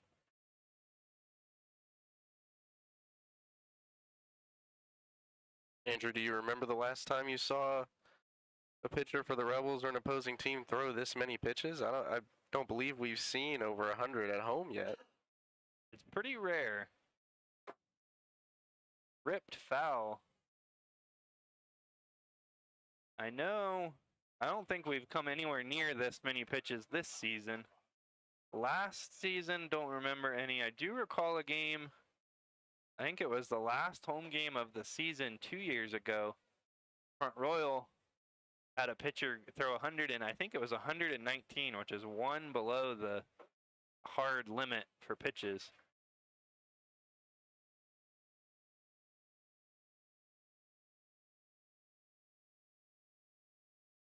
That was in a game where I think they only had 2 pitchers available, so kind of had to let them go as long as they could. Mhm. We are now going to get a pitching change for the Generals, so we'll take a quick break and be back on the other side.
Grayhan Taylor is in for the Generals.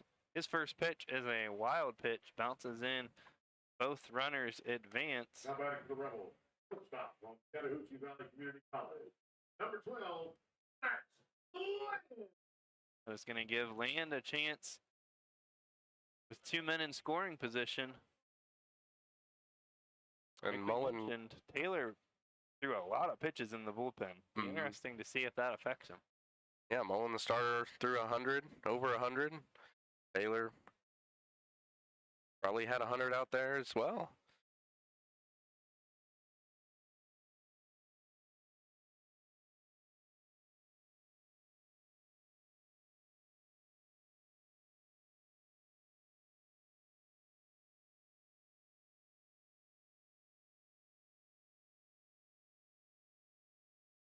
Duo misses outside 3-0. And Mullen finished the night pitching 4 2/3, only allowing 3 hits, maintaining a shutout, and striking out 5 Newmarket batters. That one finds the zone, strike one. Eric Torres on deck.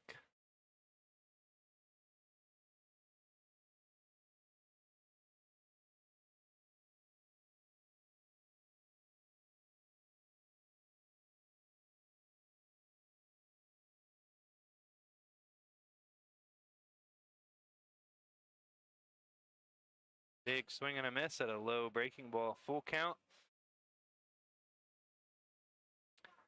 2 outs. Playing in the bottom of the 5th, Rebels trailing by 4. Maddox Land at the plate.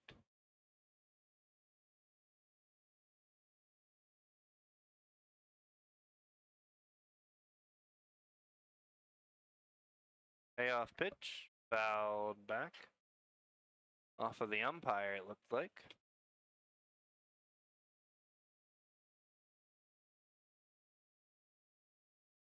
Another game in Newmarket with a lot of traffic on the bases. Not necessarily a lot of scoring overall, but that has led to almost 2 hours to get through 5 innings. Yeah, the Waynesboro Generals were incredibly efficient at kind of curbing those rallies that the Rebels were putting together early on in this one. Rebels have left a lot of men on base. Over at the second base, Palm Beach State College. Number 6, Eric Torres. Eric Torres going to get a chance with the bases loaded. Be a great time for a big hit if you were a Rebels fan. Check swing. Home plate umpire calls it himself, says he went. I'm inclined to agree. Like it was maybe a 2/3 swing. Rebels have stranded 8 through the first 4 innings. Yeah, I believe Mullen got into 2 bases loaded jams in the first and third innings. He was able to escape cleanly. Let's see how Taylor does here. Just off the end of the bat. Softly hit and foul. 0-2 on Torres.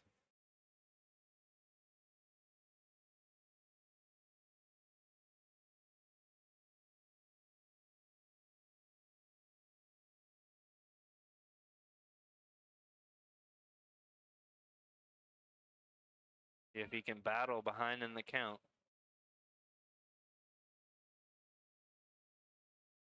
Called strike 3. Takes a breaking ball on the inside corner. Rebels strand 3 more. No runs, no hits, no errors. 3 runners left on base. Top of the Waynesboro lineup waits Russ Thompson in the top of the 6th.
Nick April Gath leading it off for the Royals. Russ Thompson on the mound. First pitch, called strike.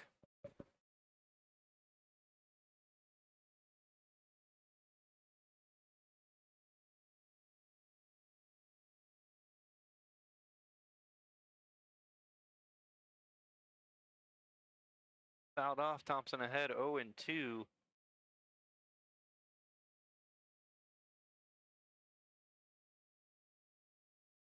Some stirring in the Rebel bullpen. No action in the Waynesboro bullpen.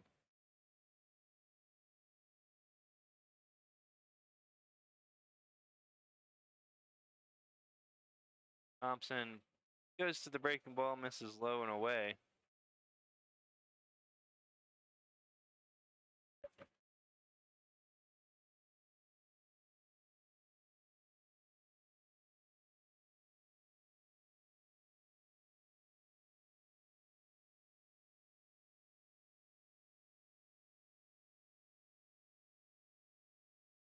Outside 2-2.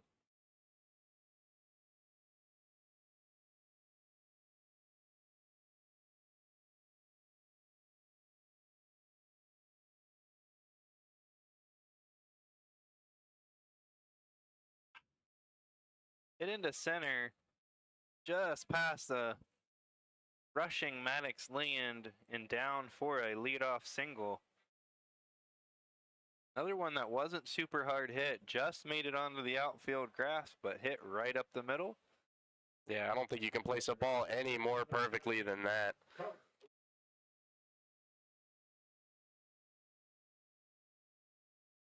April Gath has been very efficient at the plate tonight.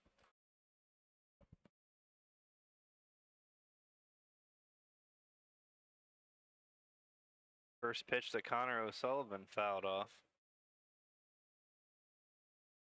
Let's give it up for our bad boy tonight, Mr. Cole Miller, doing a great job working out.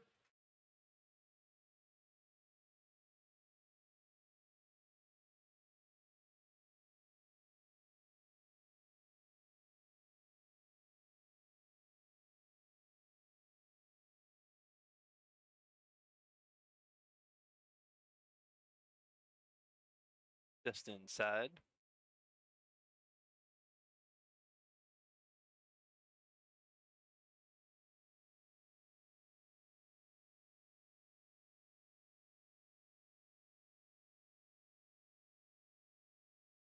Bounced in, back pick. They've got him in a rundown.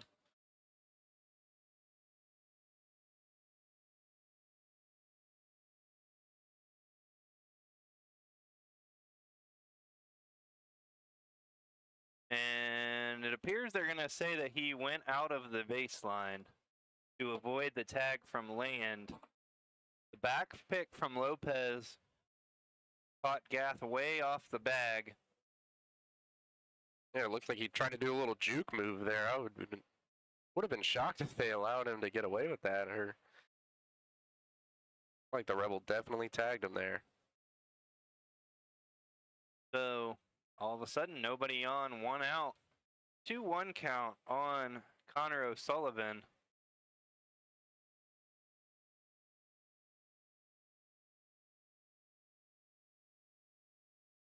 Excellent play by Lopez behind the plate. By April Gath being a little too far off the bag.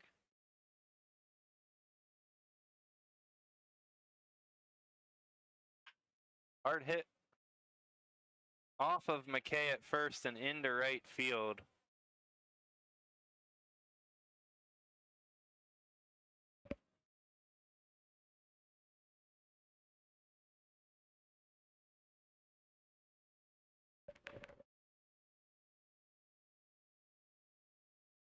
Third hit of the night for Sullivan there.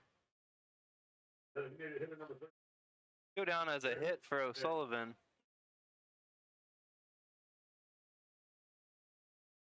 McKay did his best to get in front of him, but on the short hop, kind of kicked off of his glove. High exit velo on that one. Called strike to Cabin in the batter's box for the Generals now.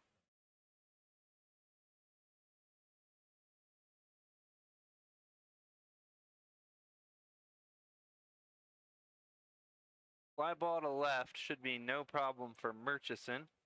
Couple steps to his left, and he's got it. F7, second out of the inning.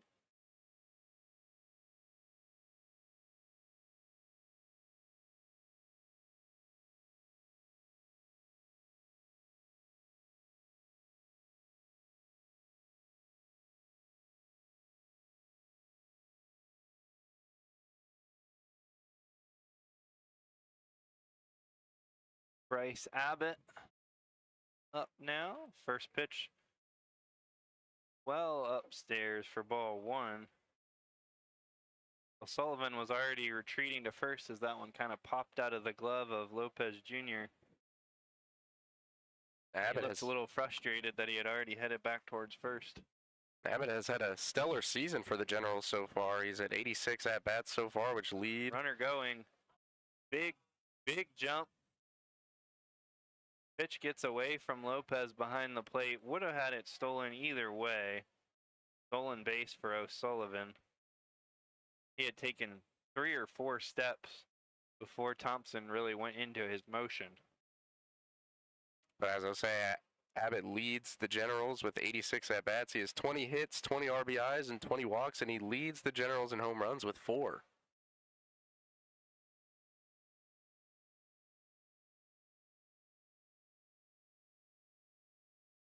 Called strike.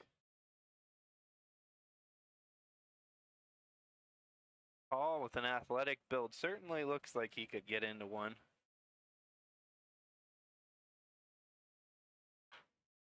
Fouls that one back. Similar in stature, I would say, to Mario Magana on the Rebels. Maybe a little taller.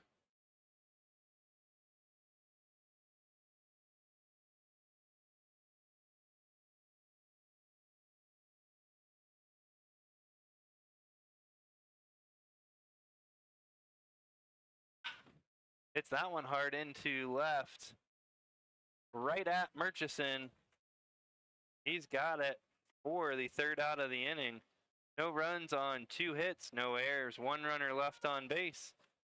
Zachary Banks will lead it off for the Rebels in the bottom of the 6th on the other side of this break.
Taylor still on the mound for the Generals. First pitch, backdoor breaking ball for strike 1.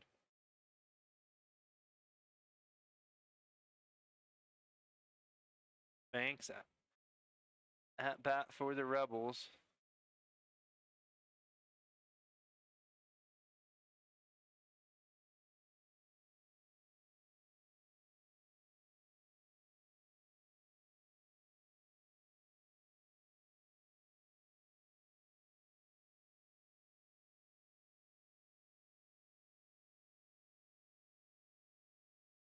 Low for a ball.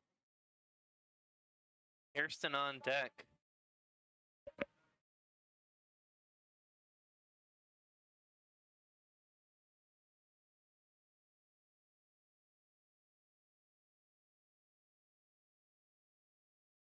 2-1 inside, 3-1. Rebels would love to have the Speedy Banks on to lead off the inning.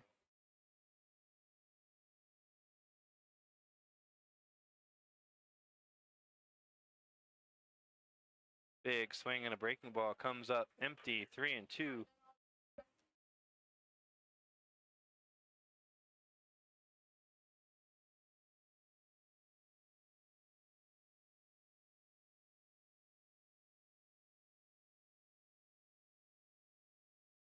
Goes back to that backdoor breaking ball and strikes Banks out looking. First out of the inning.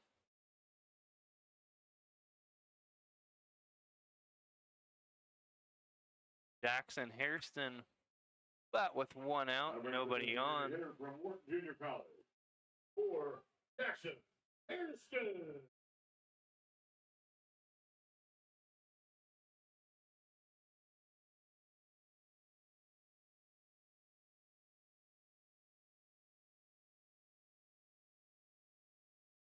Hairston hit a hard single up the middle his first at bat and hasn't really seen anything to hit since.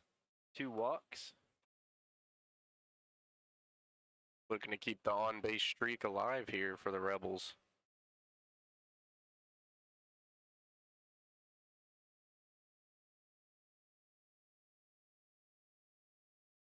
Fastball just off the plate. Of course, if you missed us talking about it earlier, Hairston making his Rebels debut tonight, having a very productive start to his season.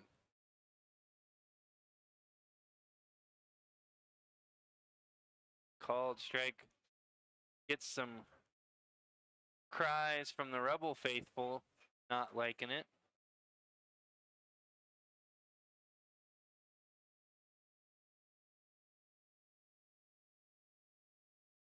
One pitch fouled off.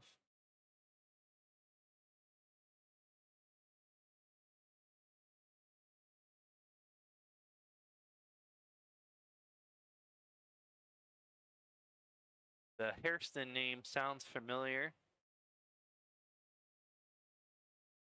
That would make sense. Jackson's dad, Gary, played in the major leagues for many, many, many years with many different teams and is currently part of the Dodgers broadcast, I believe. Swings at a breaking ball in. Knight takes care of that. Strikeout 2-3, and Murchison will bat with 2 outs and nobody on base. The fielder from UNC Wilmington, Matt Richardson.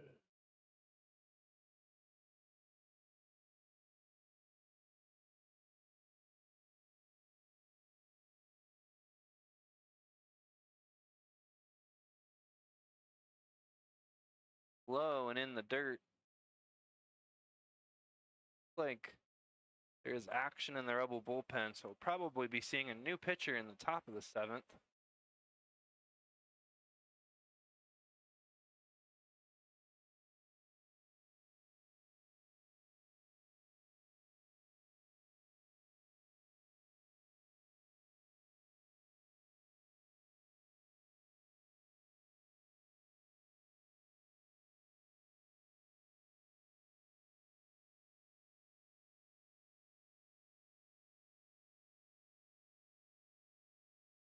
Duo.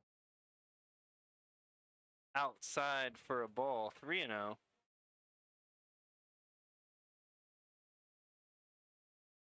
Jordan Bermudez is the pitcher up for the Rebels.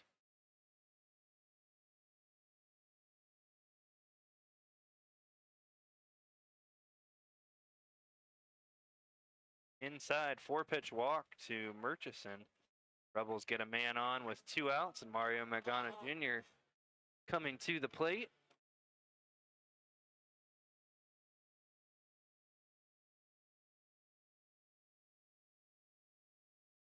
Bring up the center fielder, number 13. Mario Magana.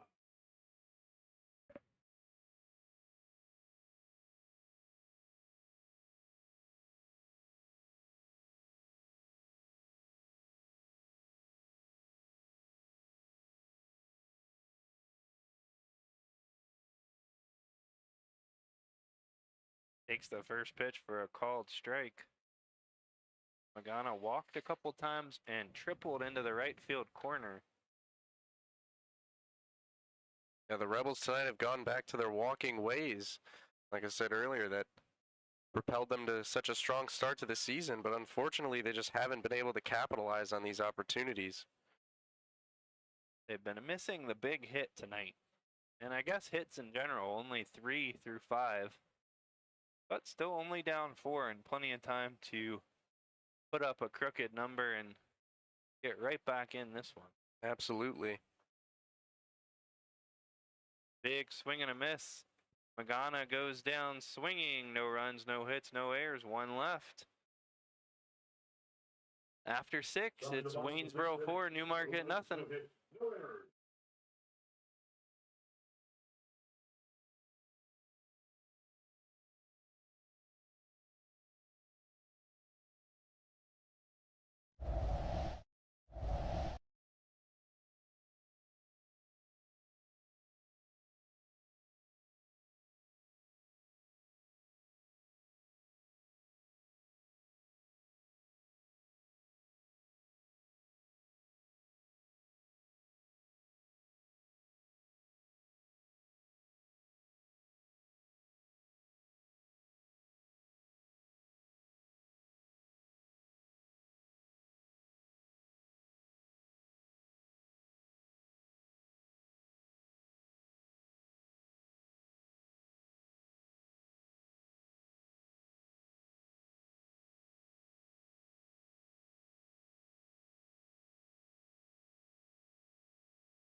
Third baseman, Robbie.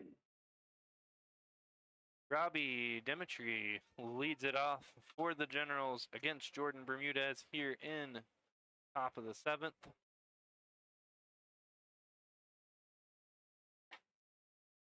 Called strike. Get things started.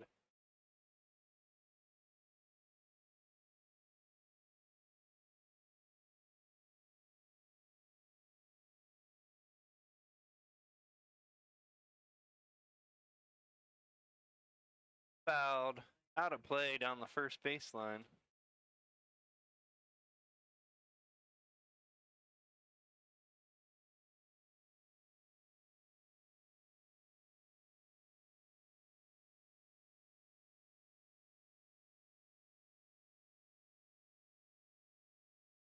Popped up towards first. McKay back And he's got it.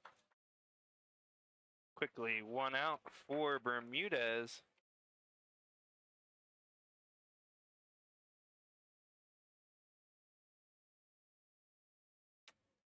Aiden Ottavino, next man up for the Generals.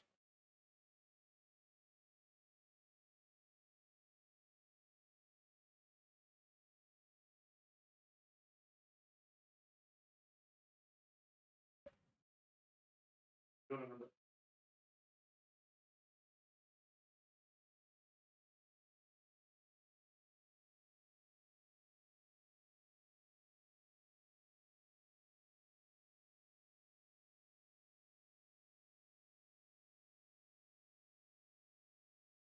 Bermudez has his sign and is ready to go to work.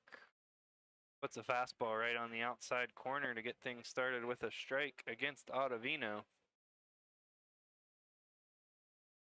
Crowd started to thin a bit as we're getting close to 10 o'clock Eastern time.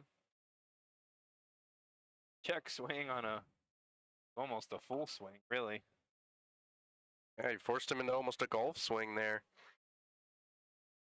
Good way to describe it, like almost like you're hitting out of a bunker or thick rough. Mhm.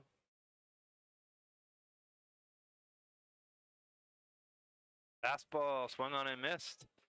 Bermudez looking good to get things going in the 7th. Pop out and a strikeout. Holden Bronner, next man for the Generals. Yeah, Bermudez most recently finished up his freshman season at Miami-Dade College.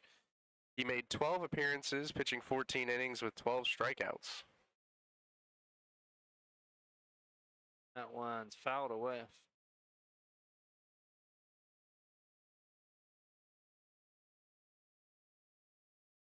The Sharks of Miami-Dade College. Quite an interesting mascot there. Ripped down the right field line, gonna hook foul. Add home run distance, but about 20 feet right of the pole. We've enjoyed on broadcast this year discussing college mascots, and I can get behind the Sharks. Absolutely. I think our general consensus, or at least my consensus, has been that we like the more unique names. There's enough Bulldogs and Wildcats out there. There's more animals in the animal kingdom.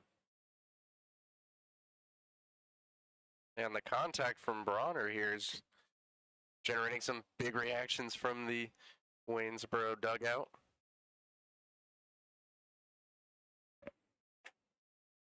Nunez goes upstairs, doesn't get the swing, 1-2. I like Bronner's bat. The red barrel and the dark handle really matches the uniforms nicely.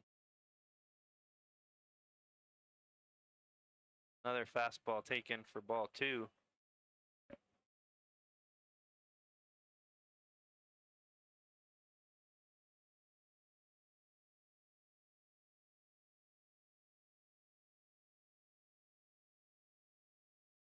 Slide into shallow left.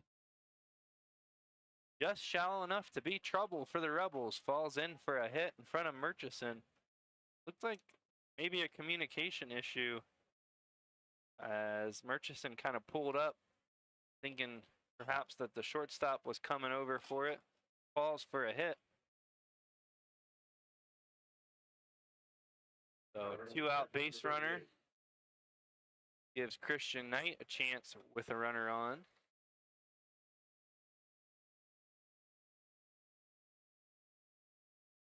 Two straight hits for Bronner there. He's done a great job of keeping the offense alive for the Generals.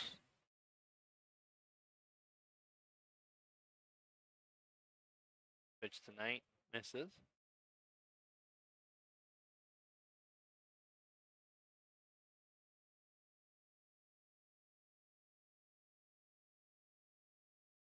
Called strike on the higher end of the strike zone. Caught me a little bit off guard.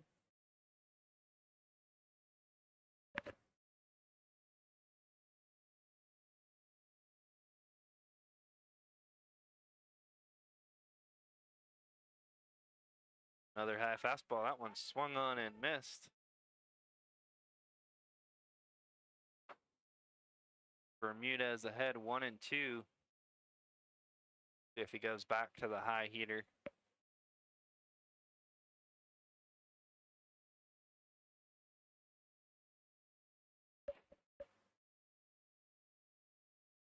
This is just low, right at 90 miles an hour.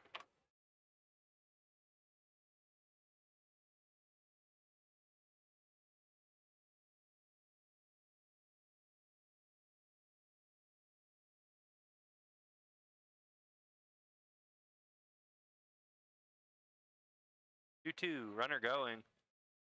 Good pitch to throw. Throw is short and skips into center field. Be a stolen base and an E2, which allows Bronner to advance to third. And Bermudez had to dodge that like he was in the Matrix. Great instincts from the young pitcher. Always be a little hazardous as a pitcher when a catcher is firing if you end up in the wrong place on your follow through. Full count tonight. Fastball just misses for ball 4. Didn't miss by a whole lot, but clearly outside. Runners on first and third now. Sam Guth at the plate.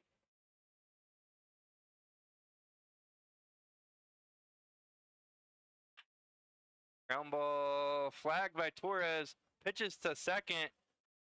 Put a star by that one in your book. On the dive up the middle. Hard hit ball. Also on a short hop. Won't see too many plays nicer than that. Fielder's choice for Guth. 4-6. Get Knight at second. No runs on 1 hit. 1 Newmarket error. 2 runners left on base. Time for the 7th inning stretch here in Newmarket. We'll be back for the bottom half of the 7th inning on the other side.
Terranova leading off for the Rebels.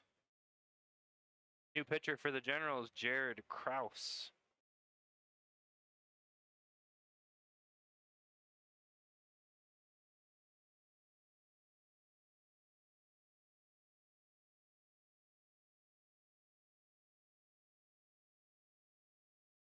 2-0.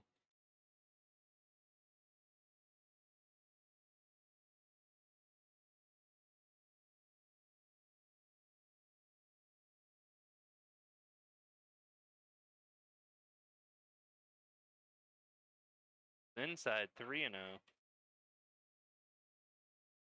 Joe Terranova now leads the Newmarket Rebels in walks on the season.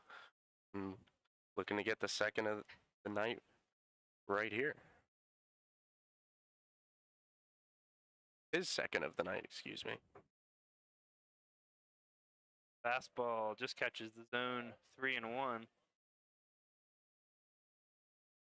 That was a heater from the new pitcher, Jared Krause. Krause out of St. Thomas University. And Terranova draws the leadoff walk. Rebels once again have a man on base. See if they can get him on around to score this time.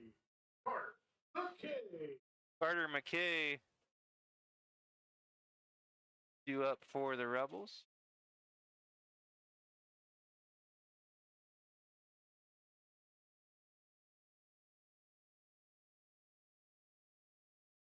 First pitch to McKay is a ball. Krause been busy for the Generals. 10 appearances, 14 innings pitched, 3.77 earned run average, 14 strikeouts. Quality relief pitcher.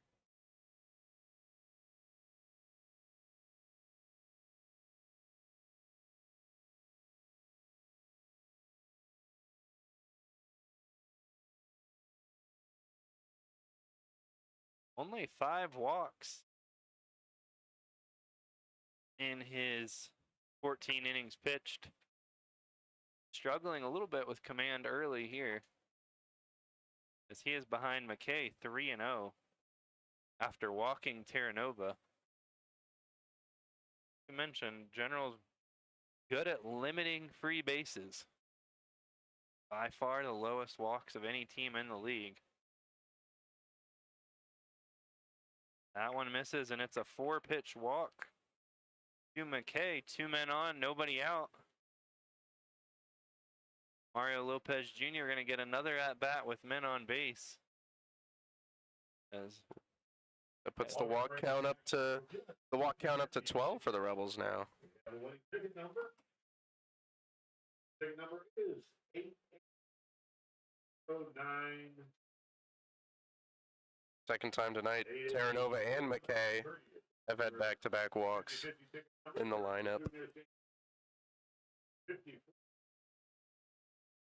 888093. coming into tonight, Rebels were 4th in the league in walks offensively with 170. Waynesboro leads the way with 201. Wow. Through 27 games.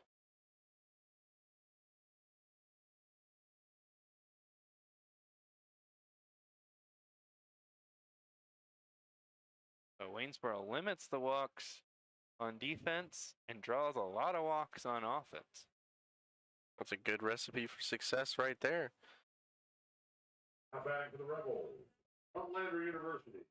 Answer number 3, Mario Lopez Jr.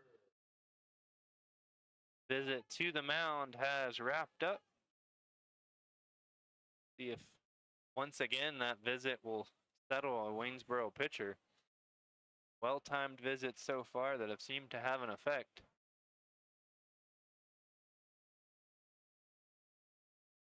Pitch high. A lot of these are not particularly close. Which, again, as we mentioned, a bit interesting as Krause hasn't struggled with his command to this point. Hit high into right. Be caught. Runner tags. Strong throw. Actually hits Terranova before it gets to the base. May have been a play otherwise. So Lopez Jr. flies out to right. McKay stayed put at first Terranova advances to third. First and third, 1 out for Maddox Land. Shortstop from Chattahoochee Valley Community College. Number 12, Maddox Land.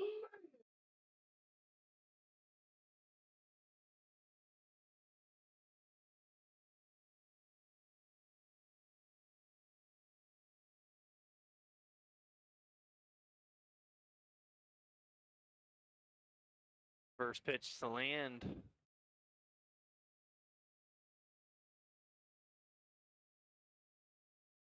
Low for a ball.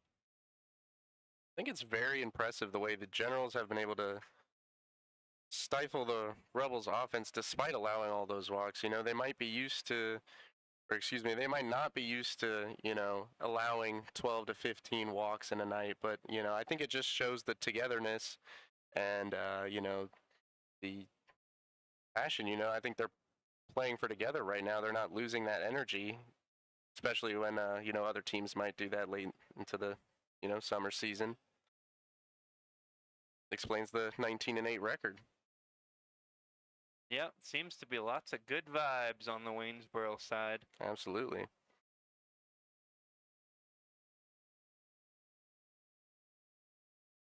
Two-one fouled off by Land. To be fair, usually good vibes follow winning. Well, yeah. It's hard to have a bad time when you're winning games, generally speaking. Might have a player or two, but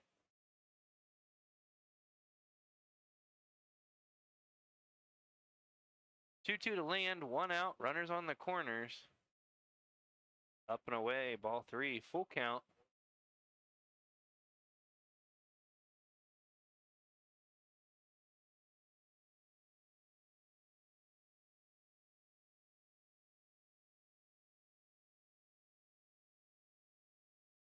Payoff pitch. Ground ball to short. The second for 1 to first. In time. Land in disbelief. Stops on the bag. It did appear to me that he had that beat. Coach Shepard once again is requesting an umpire visit him on the third baseline. I don't think Land is going to let anybody take him off of first right now. I think he's Lane very adamant. firmly planted on first base. Don't think this is Indeed. a case where an appeal is going to do any good for the Rebels, unfortunately. 6-4-3 double play will end the inning. No runs, 1 hit, no errors, 1 runner left. We'll be back with the 8th inning in just a moment.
April Gath leading off for the Generals. New pitcher for the Rebels.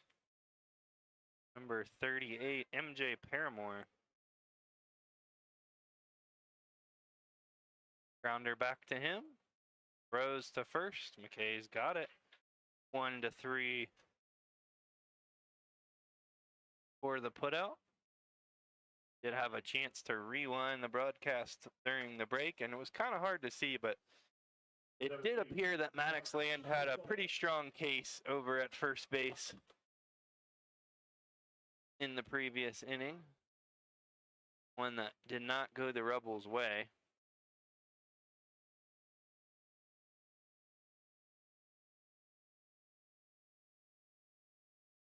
Connor O'Sullivan takes it called. Strike from Paramore.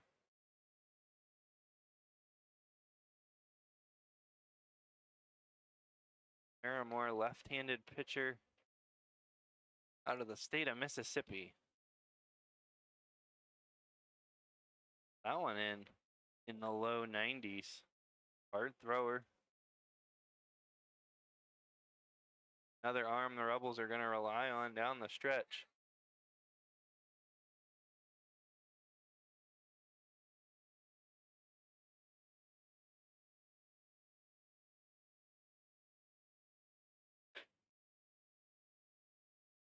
Paramore sitting 91-92.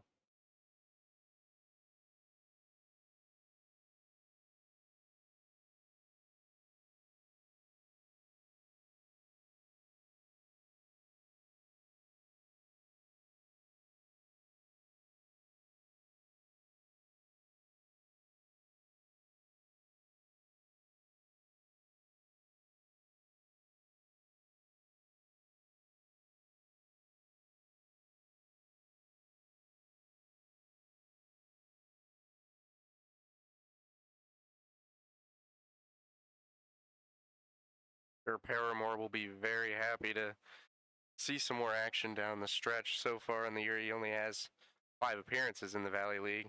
Only pitched 4 2/3 innings. Breaking ball finds the strike zone 2-2. And struck out 4 batters on the year.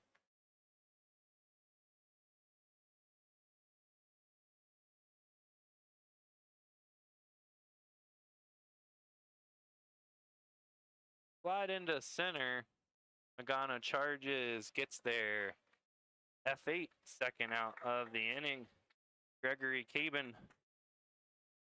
next man up for the Generals. Designated hitter number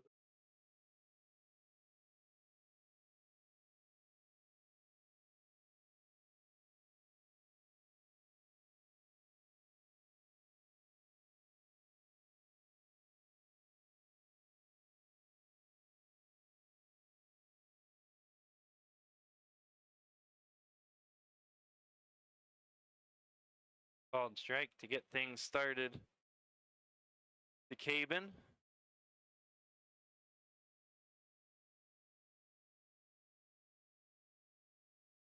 Pulls the string on a nice breaking ball, 0-2.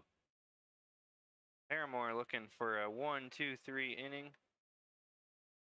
Love the confidence from Paramore right now. Goes right back to the breaking ball, a little bit outside. Paramore looking to get the Valley League All-Star to chase there. Like I was saying, I love the confidence to come in. You're already in a 4-0 deficit. You might as well attack the zone. Grounded to first. McKay's got it, flips to Paramore, covering. And Paramore does indeed work a 1-2-3-8 for the Rebels. They will come to the bat in the bottom half, trailing by 4. starting Valley.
Torres leading it off for the Rebels in the bottom half of the 8th against Jared Kraus.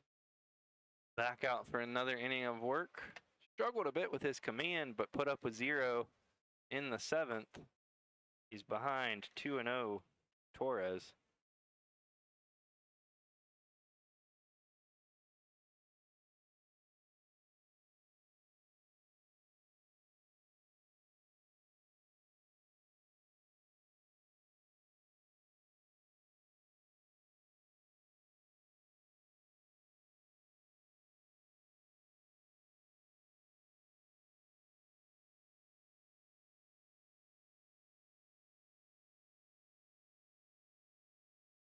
Ball 4, 4-pitch walk. Leadoff man on for the Rebels. Zach Banks will be the batter. Right fielder from Embry-Riddle. Number 9, Zach Banks. Great job by Torres there to be patient and get on base for the first time he's reached base tonight. See if the bottom half of the order here can set things up for the top as Hairston's waiting on deck. First pitch to Banks, called strike. I think it'd be important for next 3 guys to have a similar mindset to Torres, like I was saying there, you know. Obviously, you already know you're not having the night you wanted so far, but you have to do a good job of putting that all behind you and stepping up for your team when they need it most.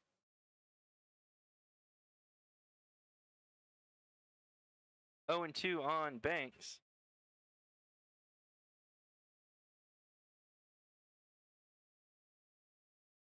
Fouled back.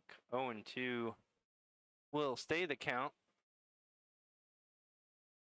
Rebel bat boy all over that foul ball. Putting in work. Great hustle from the young man. Exactly how my Rebel career started, as a bat boy.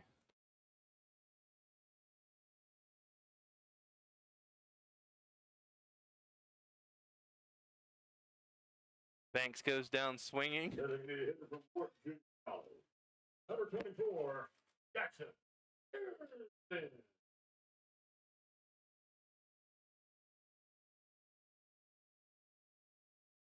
Hairston will bat with 1 out.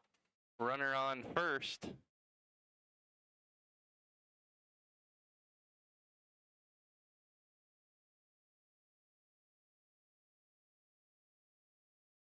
He swings and misses at the first pitch. Murchison on deck.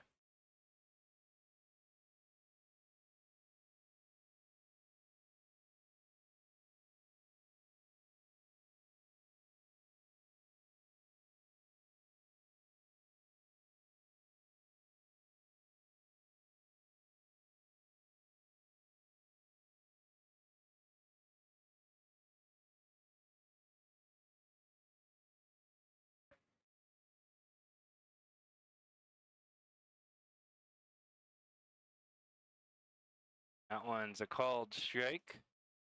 Got a bit of displeasure from Hairston and from the third base coaching box. Coach Shepard has disagreed with several calls tonight. Not so much balls and strikes, but a couple plays on the base paths haven't gone the Rebels' way. 2-2 after that one misses.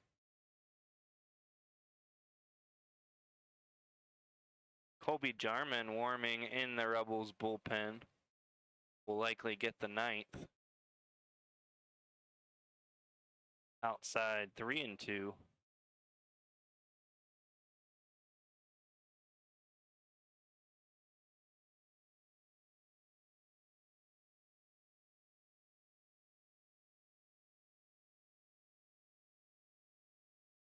Payoff pitch, outside ball 4, 3rd walk of the night for Hairston. Torres will move up to second. And Murchison will get a chance to do some damage with 2 men on. That has some power. Left fielder from UNC 17, Matt Murchison.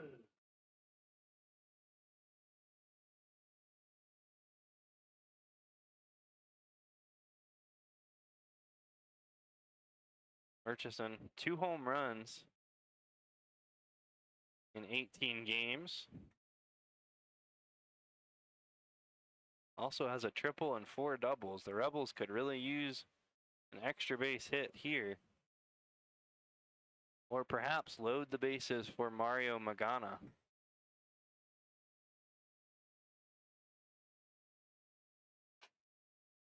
Swing and a miss. Good pitch to attack, but came up empty.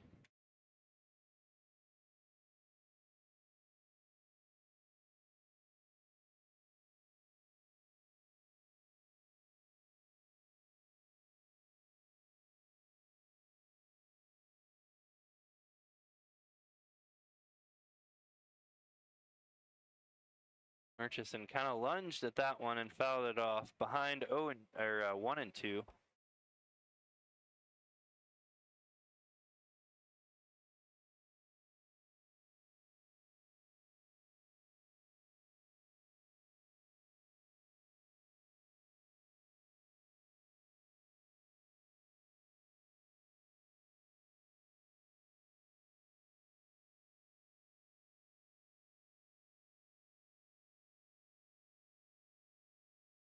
Fouled off. General's really concerned with Torres at second. Shortstop has been hovering around the bag, leaving a pretty big hole on the left side should Murchison hit a ground ball that way. Now that I've said that, he retreats to a more normal shortstop position. Weak grounder back to the pitcher. He slips, throws from his pants. Gets Murchison at first. Excellent recovery and throw by Kraus. Threw that one from a seated position in front of the mound. Got Murchison by half a step. Does advance both runners. So you would think any form of base hit would drive in 2 with 2 outs.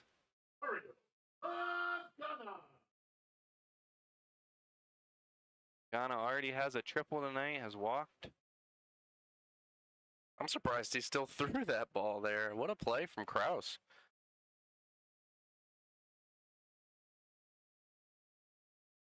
Big swing and a miss. Fastball on the outer half of the plate. Maintain that accuracy while you're sliding into a seated position. Kind of reminds me when you see those NBA highlights where, you know, a player catches the ball while they're sitting down and they just decide to shoot it anyway. They're swinging a miss. 2 fastballs blown past Magana. I can only describe that as an athletic play. Yeah. You have to be an athlete to make a play like that. It's not something you're ever gonna practice. Throwing it 70 feet while seated. 0-2. Fastball called strike 3. Rebel strand 2 more. No runs, no hits, no errors, 2 runners left. Bryce Abbott will lead it off for the Generals in the ninth.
now the Generals first baseman number 30.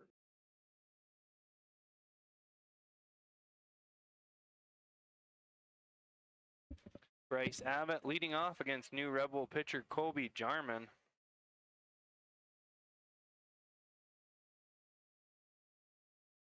First pitch outside for a ball.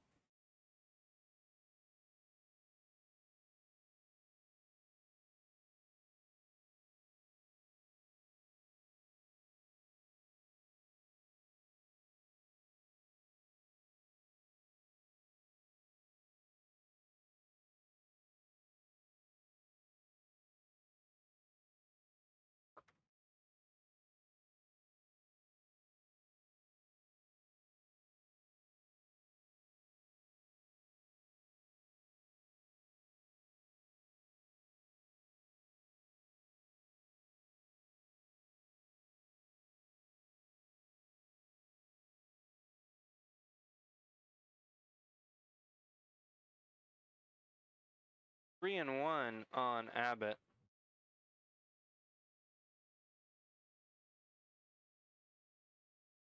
Coming up on 3 hours of game time.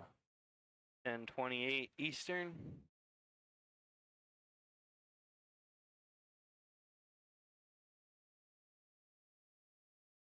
Ball four, 5-pitch walk to get things started for the Generals in the ninth.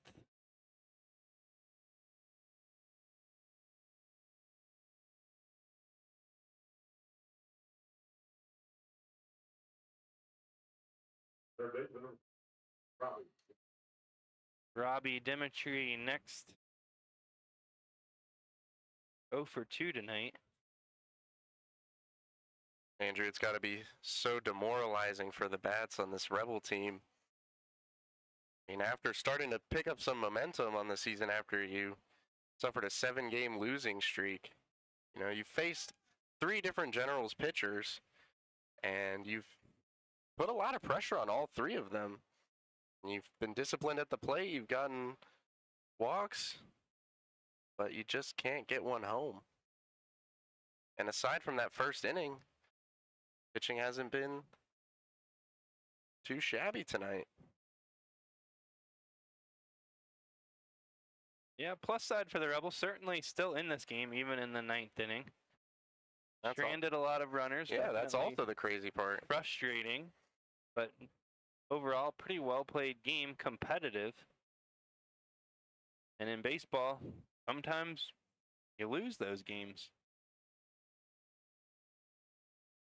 That one's lined into right at Banks for the first out of the inning.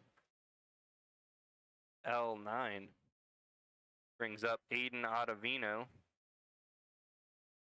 Baseball is a funny game where even the best teams aren't going to win every game. It's often described as a game of failure. Those who fail the least end up the best.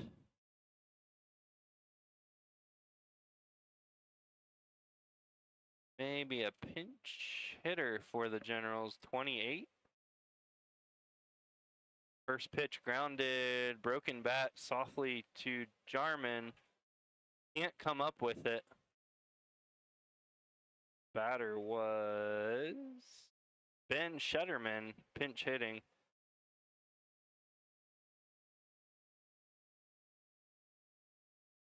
Call that one an error on Jarman for now. Might review that later. Certainly shed some of the wood off of that bat. Yep, that hit definitely cost him a bat. I think it's the second or third time tonight we've seen the Generals break a bat. That's an expensive hobby to take up. Just low to Holden Bronner.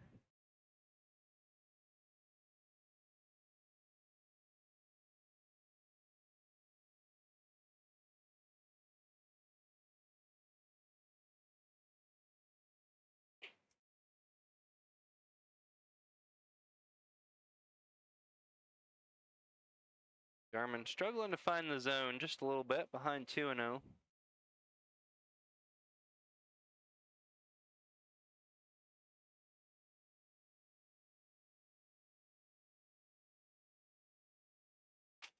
That fastball is in the zone. Another broken bat to center. Magana's got it. Throws to second on the double play attempt. Throw gets away, but no harm done. Could have been fairly close at second. Close enough that Torres was trying to hold the bag, which is why the throw ultimately got away for a moment. But no harm, no foul. 2 outs, 2 on Catcher for the Christian. for Christian Knight, the Waynesboro catcher.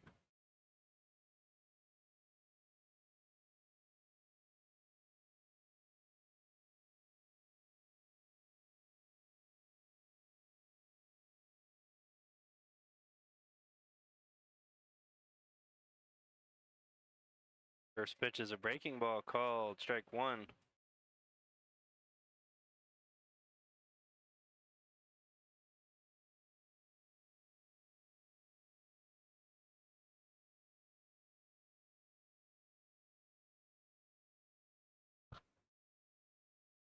That one inside. Thought I heard noise like it may have hit something, but no call. Wild pitch, both runners advance. Christian Knight has had 2 free trips to first base in his last 2 plate appearances. It's very close to a third one there. Honestly, I thought that hit him. Must have just been the sound of it tipping off of catcher's glove. Ooh, nice breaking ball there by Jarman. Really had a lot of snap to it. Towards the glove side. And Knight came up empty, 1-2.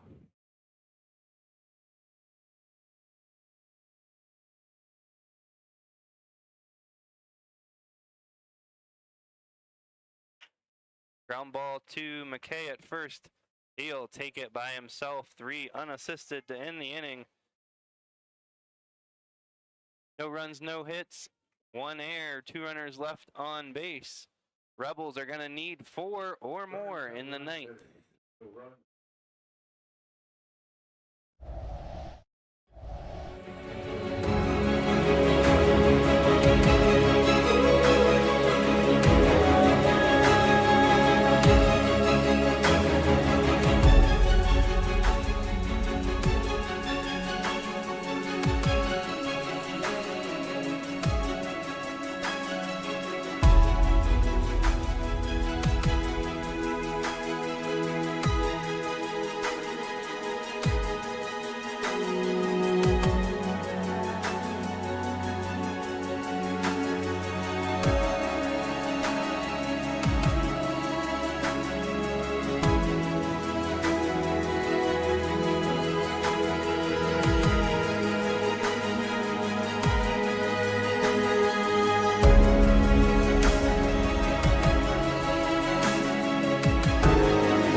Called strike.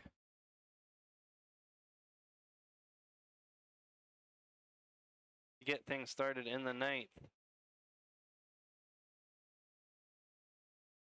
Braden Campman on for the Generals, left-handed relief pitcher, acting as a closer tonight. Not technically a save situation, but very close. He's ahead of Terranova 0-2.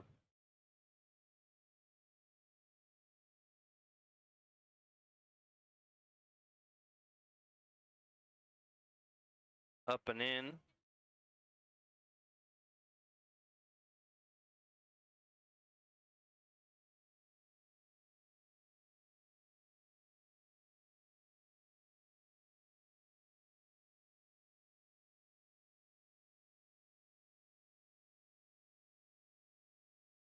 Popped up on the infield. O'Sullivan has it for the first out.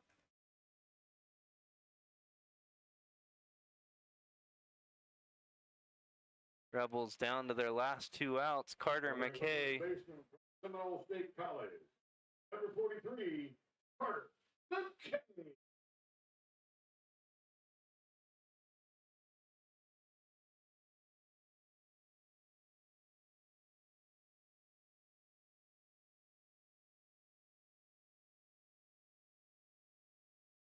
Ripped foul. Ooh, nice snag by Coach Martin over in the first base coaching box. The best play I've seen by a coach all season. Barehanded snag on a hot hit foul ball. Unfortunately, it was just out of reach of our field view camera there.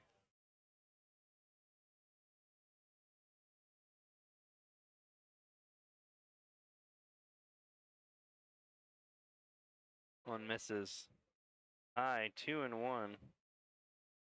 Coach Martin, of course, a very accomplished baseball player in his own right. Played for University of Florida and then Mississippi State. And then was drafted and I believe made it to Double-A in the minor leagues. Okay, with 2 walks and 2 strikeouts on the night. Looking to spark the Rebel comeback here. Breaking ball has McKay way out in front, strike 3. Mario Lopez Jr., last man standing for the Rebels.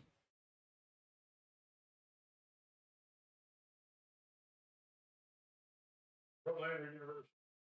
Catcher number 3, Mario Lopez Jr.